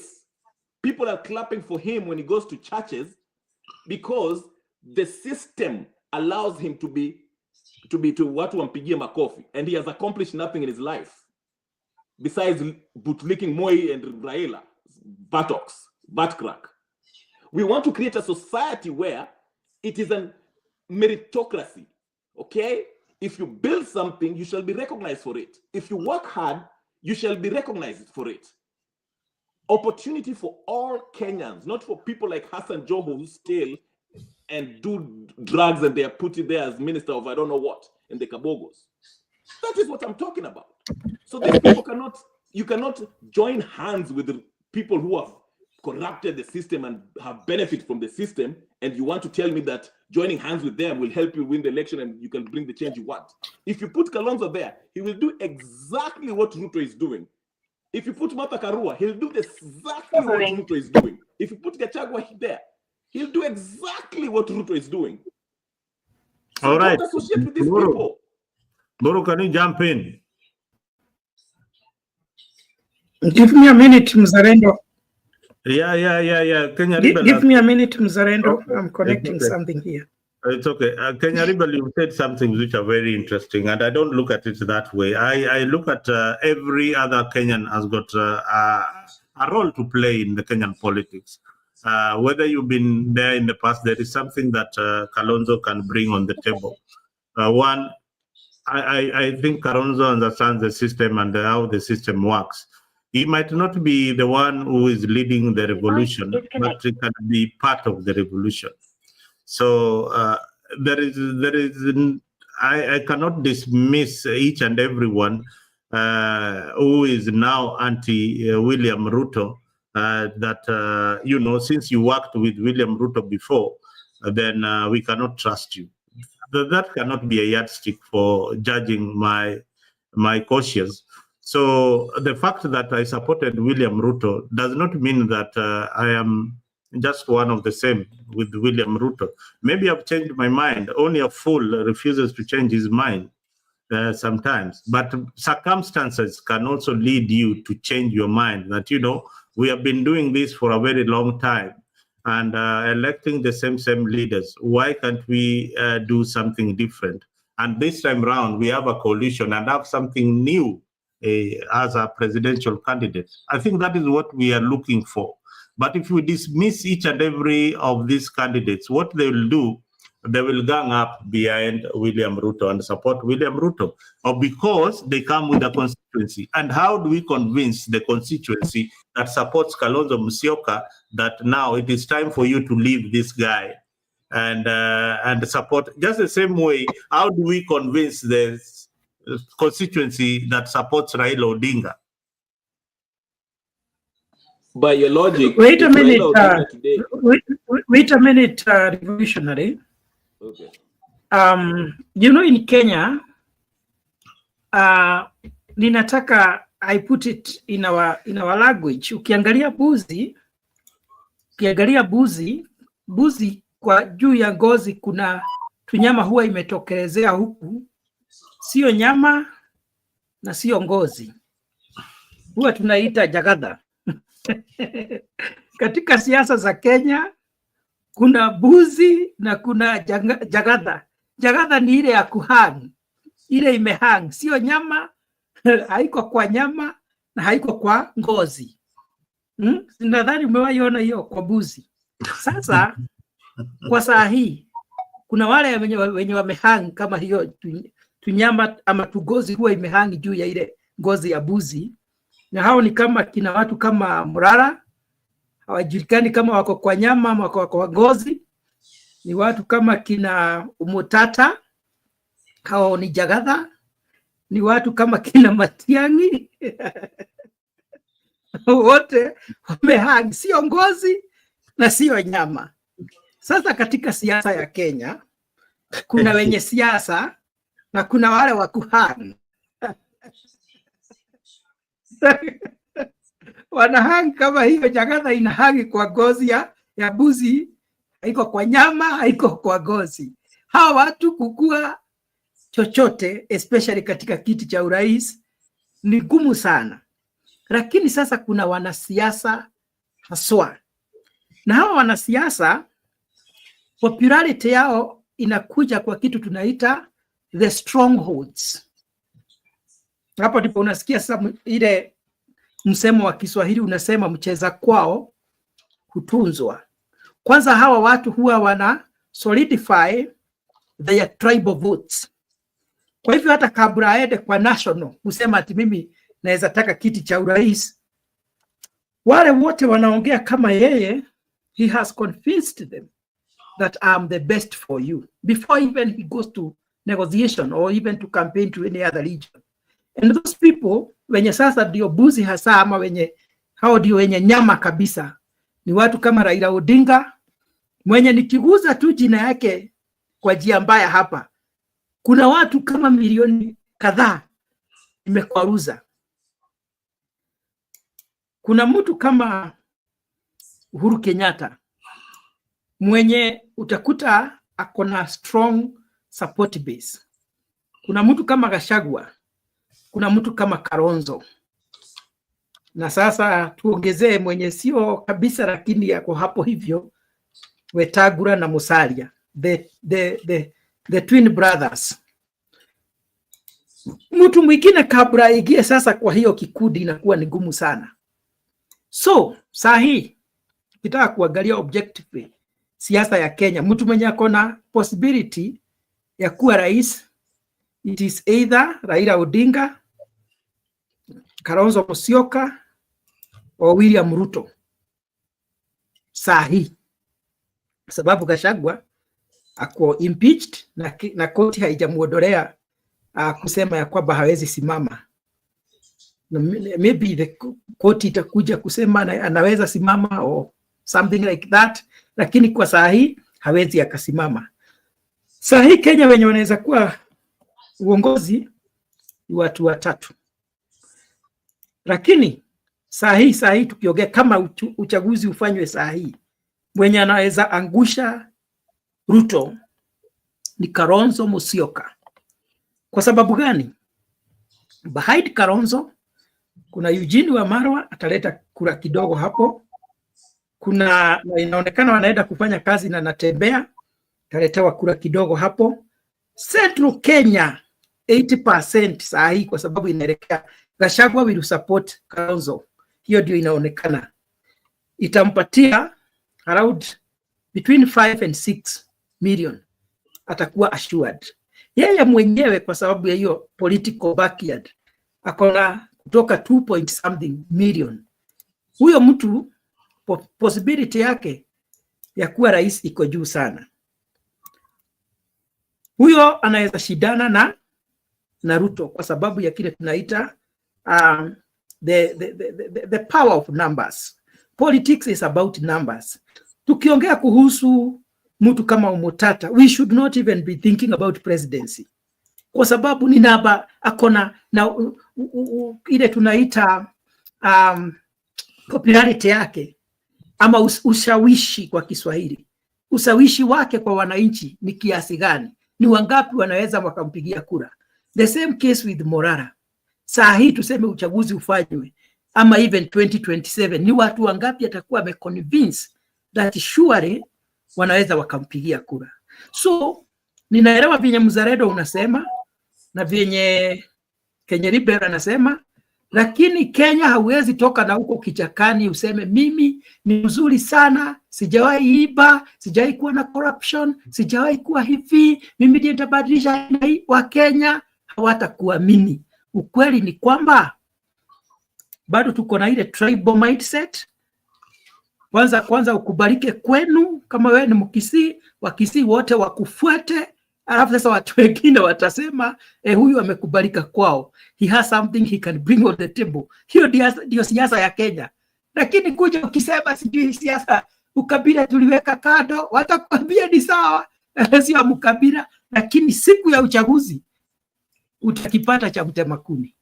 That is Kenya and that is the truth about the politics of Kenya. Okay. Sawa. Wacha nikuambie kitu. Hawa wanasiasa ambao naita mbuzi yenyewe, hawa sijui Raila Odinga, sijui Musyoka, Uhuru Kenyatta, Ruto, Wakenya wamewaona, wameshatuongoza kwa hizo miaka zote, tukaona uongozi wao, tumewatambua na tumewagundua. Unaona, tumejua wanatuchezea. Kazi yao ni kucheza cheza hapa, wanajifanya ati mimi ndio mkubwa wa sijui Nyanza, mimi ndio kiongozi wa sijui Rift Valley, mimi ndio kiongozi wa sijui hapa. Tunaenda tunawapigia kura ikifika siku ya uchaguzi. Alafu mtu akishindwa vita. Alafu tena sasa tuambie tuambie revolutionary. Yeah. Revolutionary, kuna mtu amekuuliza swali hapa. Kwa wakati huu wewe, kulingana na maoni yako, maana hiyo choices zote nimekupatia, umeona Wakenya wameshawajua ni sawa, ni nani unaona anaweza kuwa rais wa Kenya? Wacha niwasaidie. Sasa hizi hatuko uchaguzi. Unajua hata yule mtu anaweza kuwa rais wa Kenya, hata maybe saa hizi hawezi kutambulika. Anaweza kutokea mwaka ujao na ashinde hii uchaguzi. What I'm trying to say is this. Let me help you. Ni uongo. Okay. Ni uongo. Ni uongo. Nakwambia ni uongo. Sio Kenya. Siniwache nitoe maoni yangu na mimi basi. Wacha niwaambie. Haya. Hawa wanasiasa ndio maana ulikuwa unasikia Ichungu akiongea vile naongea. Mbadi, Gachagua, Kaluma, Ogoda, Robert Alai, Murkomen. The only way they can stay in power is to perpetuate this whole idea of tribal regionalism. Unaona? Mount Kenya ishikane na sijui Rift Valley, alafu tukiweka hizo namba mbili itashinda Nyanza wakishikana na Western. That is the only way they've stayed in power. Gen Z ilituonyesha kitu. Tribeless, leaderless, partyless. Ndio maana ukaona hao watu wakashikana mara moja vile Gen Z ilikuwa inataka kutoa Ruto. Because Gen Z walisema hii mambo ya kusema ati mimi ndio mkubwa wa mlima Kenya, mimi ndio mkubwa wa sijui Lakes ndio Rift Valley, hiyo hatutaki. What are your policies? This generation is a new generation. Kuna mtu alisema hivyo hata kwa hiyo ninio. Ni nani? Natembea hata alisema hiyo kitu kwa hiyo ninio, that burial, if you had his speech. They're informed na wamejua vizuri. Raila Odinga has been opposition. Nini amesaidia? Which government has he checked? Kibaki was in the Neo. What did Kibaki accomplish? Kenyatta won, Moi, Uhuru, Ruto now. Martha Karua sinalikuwa kwa serikali pia. Kalonzo sinalikuwa sijui vice president. Hii mchezo wa town itaisha. And that's what we are saying. Lakini Mburu, when I hear you speak, even Mzalendo, muko na ile inaitwaje? Attitude. This is how things are. In order to win presidency, you have to be very famous from where you come from. I'll give you an example of who mtu alikuwa anauza bangi hapa, alikuwa si kuuza bangi, alikuwa na ninio, mtu wa mabangi anaitwa Wajakoya. Wajakoya came out from where? Kwani alikuwa the most famous person in huko Western Province? No, he wasn't. Na alikuwa na and he got how many million votes? No. How many million votes? No, listen. As compared to the competitors. I'm making a bigger point that can help you understand how things work and how the dynamics of Kenyan politics are working. Okay?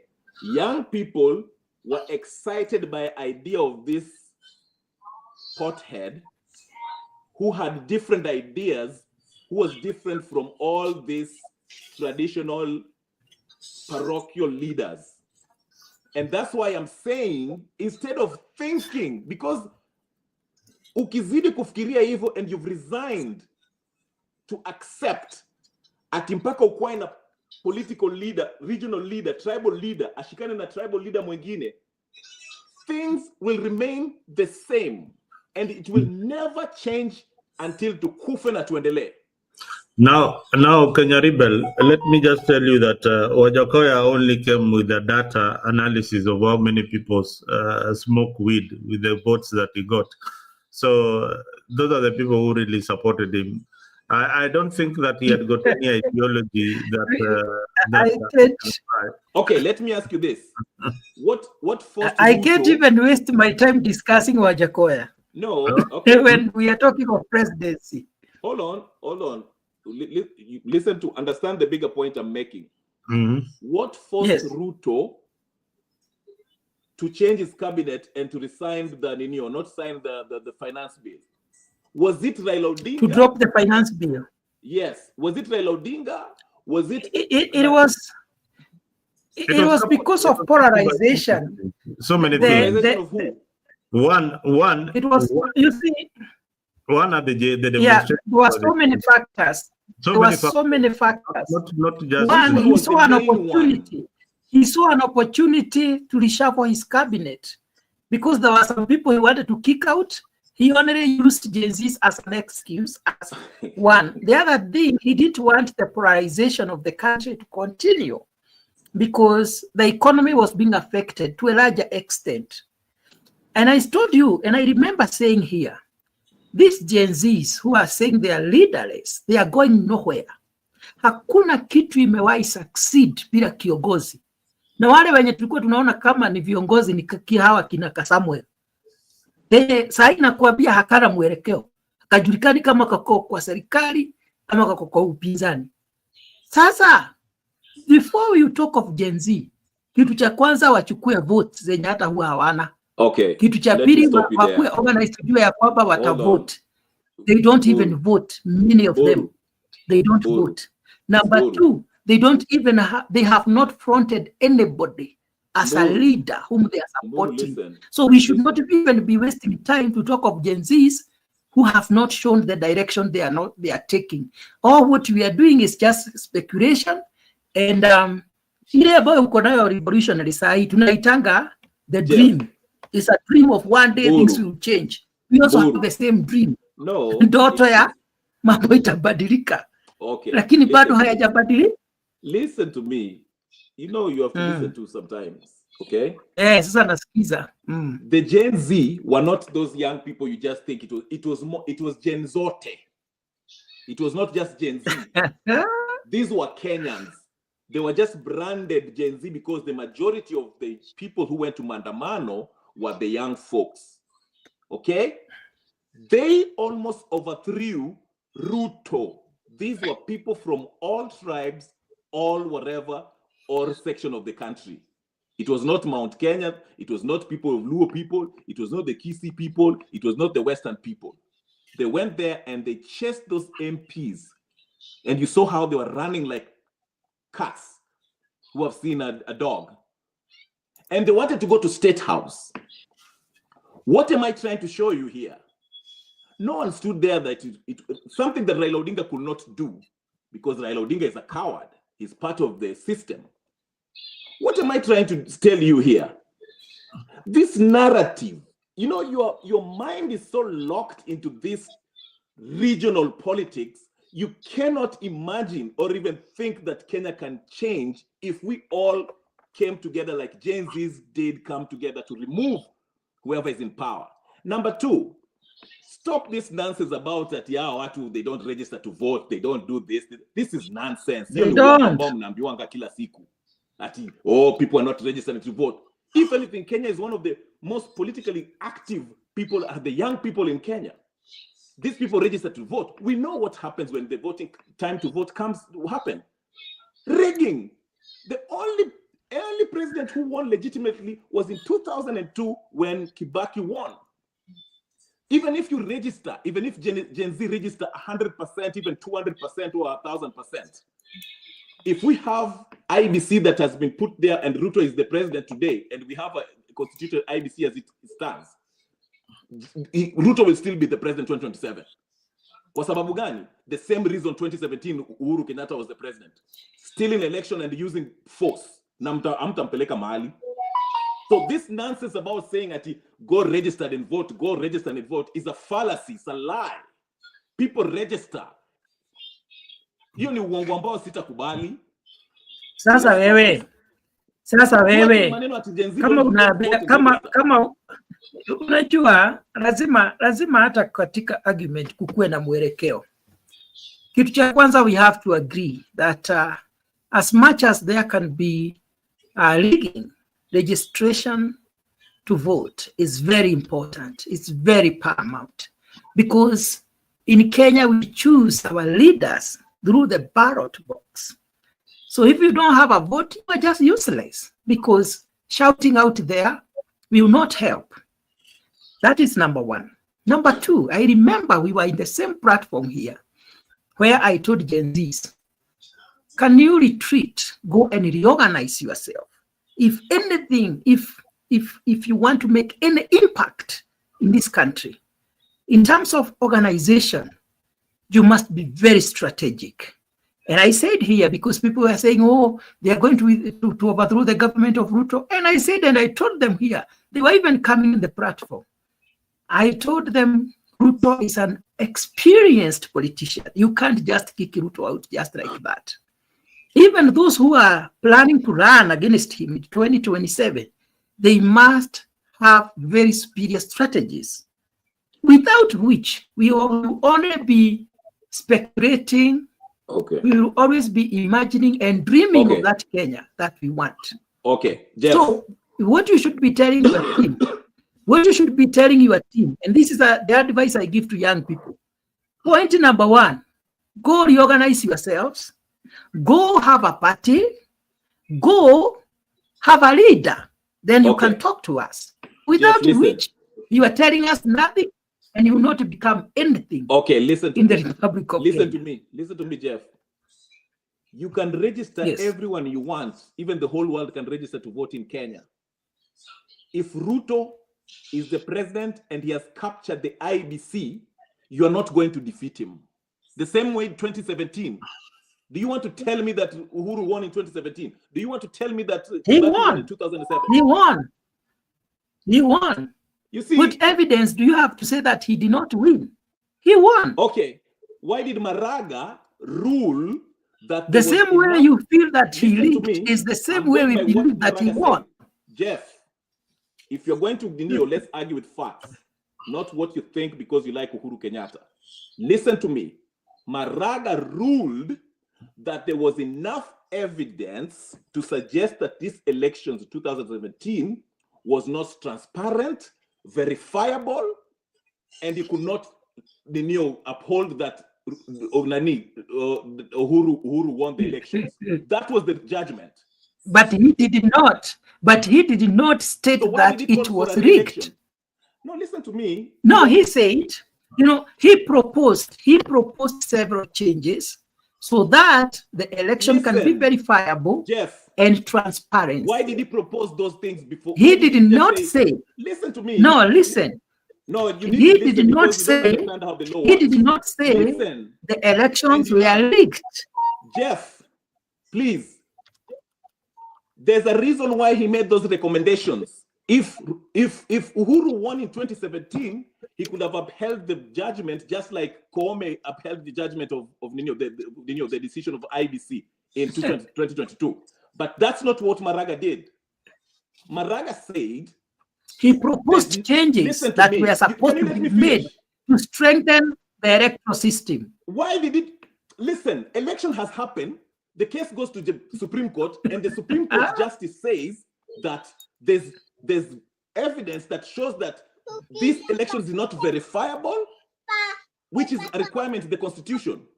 You have to verify how you got Can I tell you? No, you listen. Can I tell you? Teach you. That you was don't understand what you're talking about. No, you see, you have You have talked so much. No, I won't You are listen talking to you too until you listen much. to this point. And you are trying to convince me to agree with you, of which what you are saying. Mburu and Kenya Rebel. The thing is, Mainakia's ruling. Mainakia's ruling was simple. Wait, listen. Mainakia ruled in the favor of the civil society. The case brought by Mainakia against IBC. This is what the ruling. Elections are conducted at the polling point. Polling point. And that's a different case. You are talking about a different ruling. Kiai went to the court to ascertain where does the presidential election should be declared. It wasn't about the results that happened.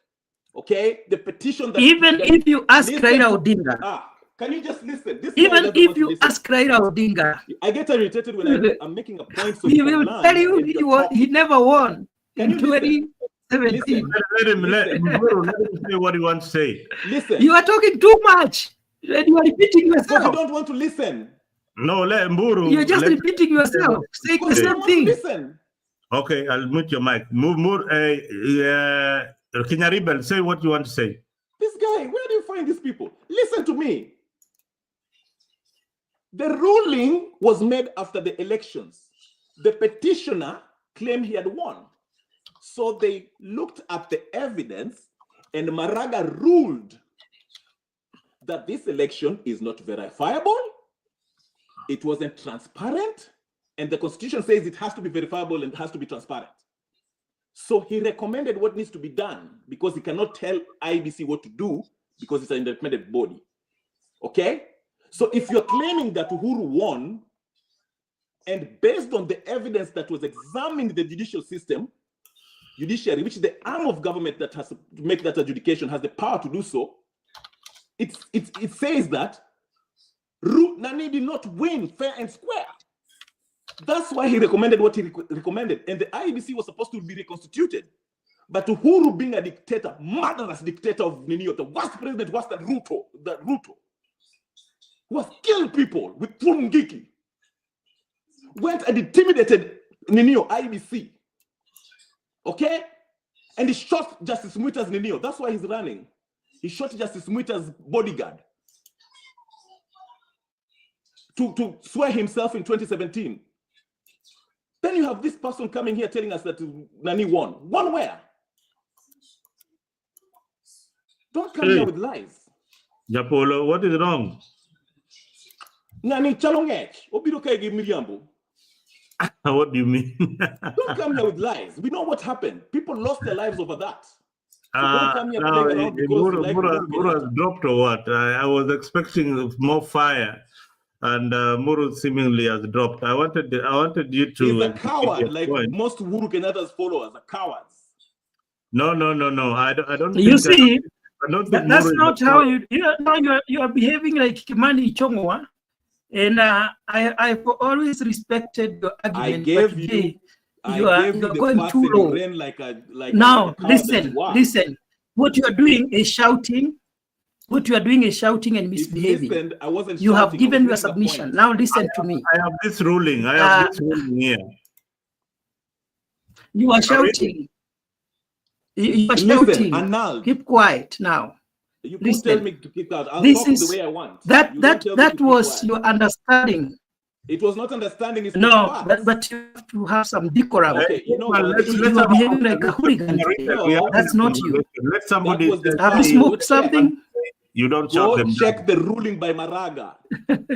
What have you smoked today? Okay, can you put it there again? So, so I think my internet is not very good. In 2017, Chief David Maraga made a historic ruling when he annulled. Why would he annul elections that has been done? Was it because he was bored?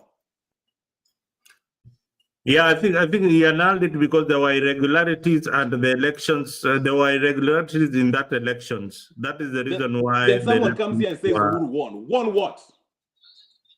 And illegalities. He talked about illegalities in the process of the elections. Illegalities in the process of the elections. That's why. Who will come here and tell us that Uhuru won? You see where my frustration comes from.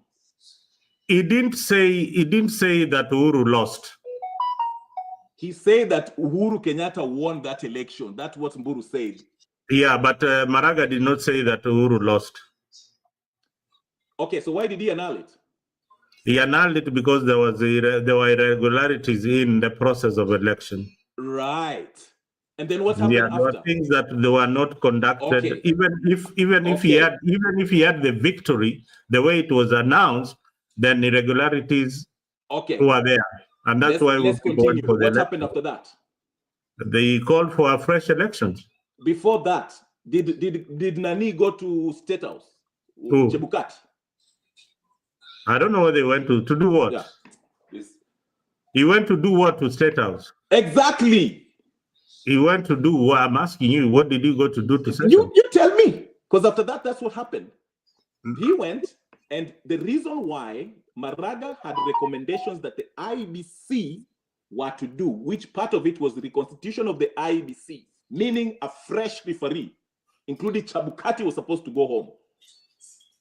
But now, Kenyatta, now that we know all this process, now that we know, then what happened?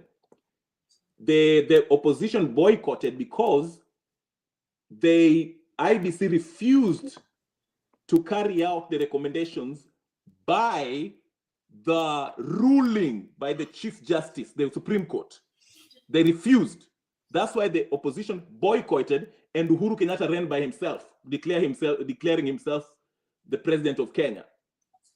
Okay, on his birthday, to make it worse. Okay, after Justice Mwita's bodyguard was shot to death. Intimidation tactic. Now, someone to come here and say Uhuru won in 2027, it's an affront to everybody, families that were shot down by Mungiki, by Kenyatta. So Nani should be sober when he comes here to debate people. Yeah, I think Muru is on the background. He will come and answer those charges. But one thing that there's something also you alluded here that that Omtata does not have a degree, so he cannot run for president. Yes, and not only that, the point that I also wanted to make was this whole nonsense about register and vote. This is Omtata. He has a bachelor degree in commerce. Where's distance learning, University. Last time I heard, he actually dropped out of that class. That's what he said. Initially, he dropped out from a course to do with the law or with the I don't know which course he had dropped out, but in his CV, this is what is there. So unless it's lying now, fair enough. Let me finish the comment and say that, then I'll come back to that. The point I was making is this whole nonsense about you need to register to vote. It will be wonderful to register if we had a functioning IEBC. But if you have the head of state, the president, who is influencing, actually is presiding over the IEBC, do you think you're going to win that elections? It is just like saying, let's try to impeach Ruto through this parliament. And you know the influence that Ruto has in this parliament. Do you think you shall impeach him? The same thing I'm saying about IEBC. So to tell us here to assume you need to register, and this is the same nonsense that they usually come and tell us that, the people of Western and Nyanza, they have low registration. They don't register to vote. A total lie. People register to vote. I think what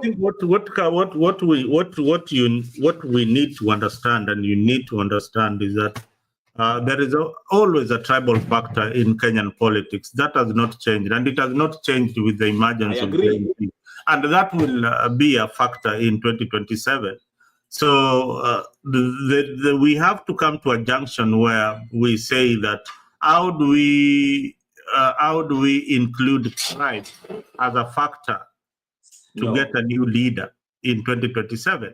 It is a factor, or you will dismiss it, yes, but the but you'll dismiss it at the end of the day that, oh, no, we don't think like that anymore. We think like that. It's a factor, yes, but that's why we need, Gen Z showed us the way. We tribeless, leaderless, partyless. These parties are a racket for criminal activities, okay?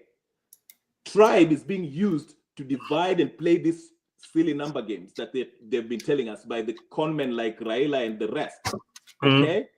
That's why I'm saying, instead of sitting down and say, oh, huyu ndio mkubwa wa sijui Nyanza, huyu ndio mkubwa wa sijui Central Huo Mountain, and this nonsense and all that nonsense, we should divorce from that and start looking at candidates, vet them, and say, listen, what's your track record? What are you offering Kenyans? What's your political philosophy? What about that? Inquire, do your research about these candidates. Don't just go by, oh, huyo hata huko kwao hawamjui yeye ni nani, kwa nini anakuja kutuambia mambo ya nini. That's the mentality that Kenya is at the crossroads right now. They are fighting to bring the new way of thinking, because the Ichungwas and the Murkomens want us to stick with that mentality you have, you and Nani. You are sitting there saying, oh, we are tribalists, tuko na ukabila, it will never change, let's just accept the way. If you're surrendering to that, then you might as well just tell Ruto to continue 2027. And that's what I'm fighting to do. That's why I started channel. That's why I'm involved in these discussions. Yeah. That is why we are all, we fight in different fronts. We fight with different tactics. Gen Z, as much as they are very, very influential, and they need to first register a political party called, I've heard from TikTokers that Gen Z have a political party called the Gen Z's Political Alliance. Now, if that party is going to be registered, then they have to, Kenya is a coalition. You have to have a coalition with so many parties. Gen Z's alone, just listen. Gen Z's, be a good listener. Sometimes. I'm listening, I'm not saying anything. You are nodding your head and it's irritating with your long hair, So I'm seeing that two heads being nodded like this. You're moving your head with your long hair. Okay, let me listen without. Now, can you be a good listener? Okay. This Gen Z movement is a good thing, but it needs to be structured. They need to understand, and including yourself, and that apart from that the voting block that is there in the Gen Z, there is, you said something else, that there are the boomers in the movement. How do we come together with even the political class who feel that they want to be part of the movement? Are you going to dismiss Kalonzo or Kioi, who wants to be in the movement, not as leaders, but as supporting the movement, that they can't join because they've been there before? Gen Z is not just an age group. Gen Z is all Kenyans who have refused to fall into this political elite tricks of regionalism based on tribal groupings. Okay? These are Kenyans who have realized that they're being played. Okay? So they're coming together to change the system. So if you want to change the system, you cannot associate yourself with the political class who are the greatest beneficiary, who has brought us here, basically. Okay? It's like saying you want to end racism, then you go shake hands with Hitler and tell him, hey, join us, it's okay, we are about to change things here. And you're shaking hands with Hitler. What are you doing? No. And you don't need a political party. You don't need a political party. You can agree on who you want to lead the movement when that time comes.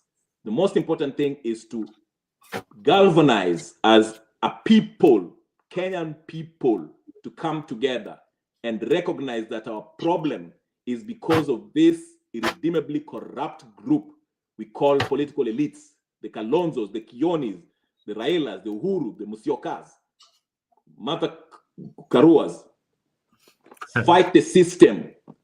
And this is why I was advocating for these people of Kenya to come out in the streets and exercise Article 1 of the Constitution, where they withdraw the power that they delegated to these so-called parliamentarians and Ruto and all these people. Exercise their sovereign power. My last question to you for this evening, Kenya Rebel, is regarding the abductions. Do you think that these boys are still alive? I have no idea, but what I would recommend is when Pablo Escobar was terrorizing Colombia, there was a group that called themselves Los Pepes. Mm-hmm. Go look at what Los Pepes did. Mm-hmm. That's what we should do with these politicians. I won't say what they did, but go just type Los Pepes, LOSPEPES, and watch how they dealt with people who Pablo Escobar. That's how we should deal with Ruto, and that's how they liberated their country. I'll leave it there. Peace and blessings. Thank you, Muzalendo. All right. Thank you very much, Kenya Rebel, and nice seeing you back on the channel. Kenya Rebel is one of our political analysts. Viewers, we come to an end of yet another very intriguing and interesting show where we had wonderful speakers. Jeffrey Mburu dropped out at some point. I think the show was too hot, maybe the internet glitch. But just as Kenya Rebel had said, go read that book. Go read that book that he has mentioned. I've forgotten even the name by that movement by Escobar, Pablo Escobar, called Los Pepes. Los Pepes was a paramilitary formed group. So I think we can't go that direction. That is his own imagination that Kenya can go into that direction. But guys, we have got a country called Kenya. We want the best of the best country. We want the best leaders to be in power. We want the best governors. We want the best MPs. We want the best senators. But how do we do it? We need a lot of civic education. We need to put good leaders in place without shedding more blood. The government is denying that it has been kidnapping these young people.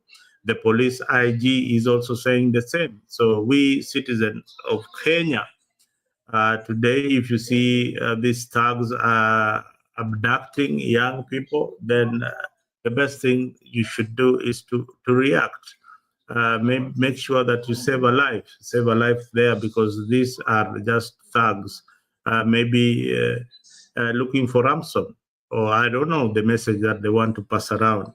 But political class, leaders in position, be it you are a minority leader or majority leader, be responsible on your utterances, because you can ignite tribal animosities and hatred in the country.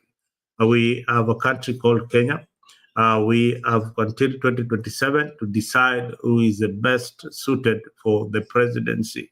For the time being, I urge all political players to be responsible. All channels, we need also to be responsible in our discussions. So here in Africa, we accept each and every one. If you're from government, you just come here, tell us your point. And if you are also from the opposition, opposing the government, please also step in and tell us what you feel about the government of the day. I can see Andrew here. Andrew, you just stepped in. We are almost winding up the show. We have done 3 hours of this discussion. And maybe you've got a word or two to say before we wind up. Say something. Andrew. Andrew, your mic is on. Can you say something? Andrew, your mic is now off. You unmute your mic. Can you hear me? Yeah, I can hear you now. Oh yeah, great. So I just got the link late. I just got up to get things going. No, I don't have too much to add other than I'll catch up with the show to see what people talked about. So it was great to hop in here. Yeah. We talked about so many things. We talked there's a dude here called Kenya Rebel. Kenya Rebel, if you're still on the background, he was talking about. We talked about the candidates. We talked about the abduction. The general view of the people who stepped in today's show was that we don't have a candidate in Okiom Tata. We don't have a candidate in Morara. The Gen Z needs to look for a candidate by the end of the day. Everybody is treating each other with a lot of suspicion. One gentleman said, NIFA is an NIS project, but I don't know. But those could just be speculations. So everybody has got their own way of looking at things. But by and large, we discussed about tribe and politics and why the Gen Zs need to work together, or why the young leaders who are coming up need to work together. I also brought up the issue of age in the presidency, but everybody was telling me that the presidential age limit is to vie is 35, but what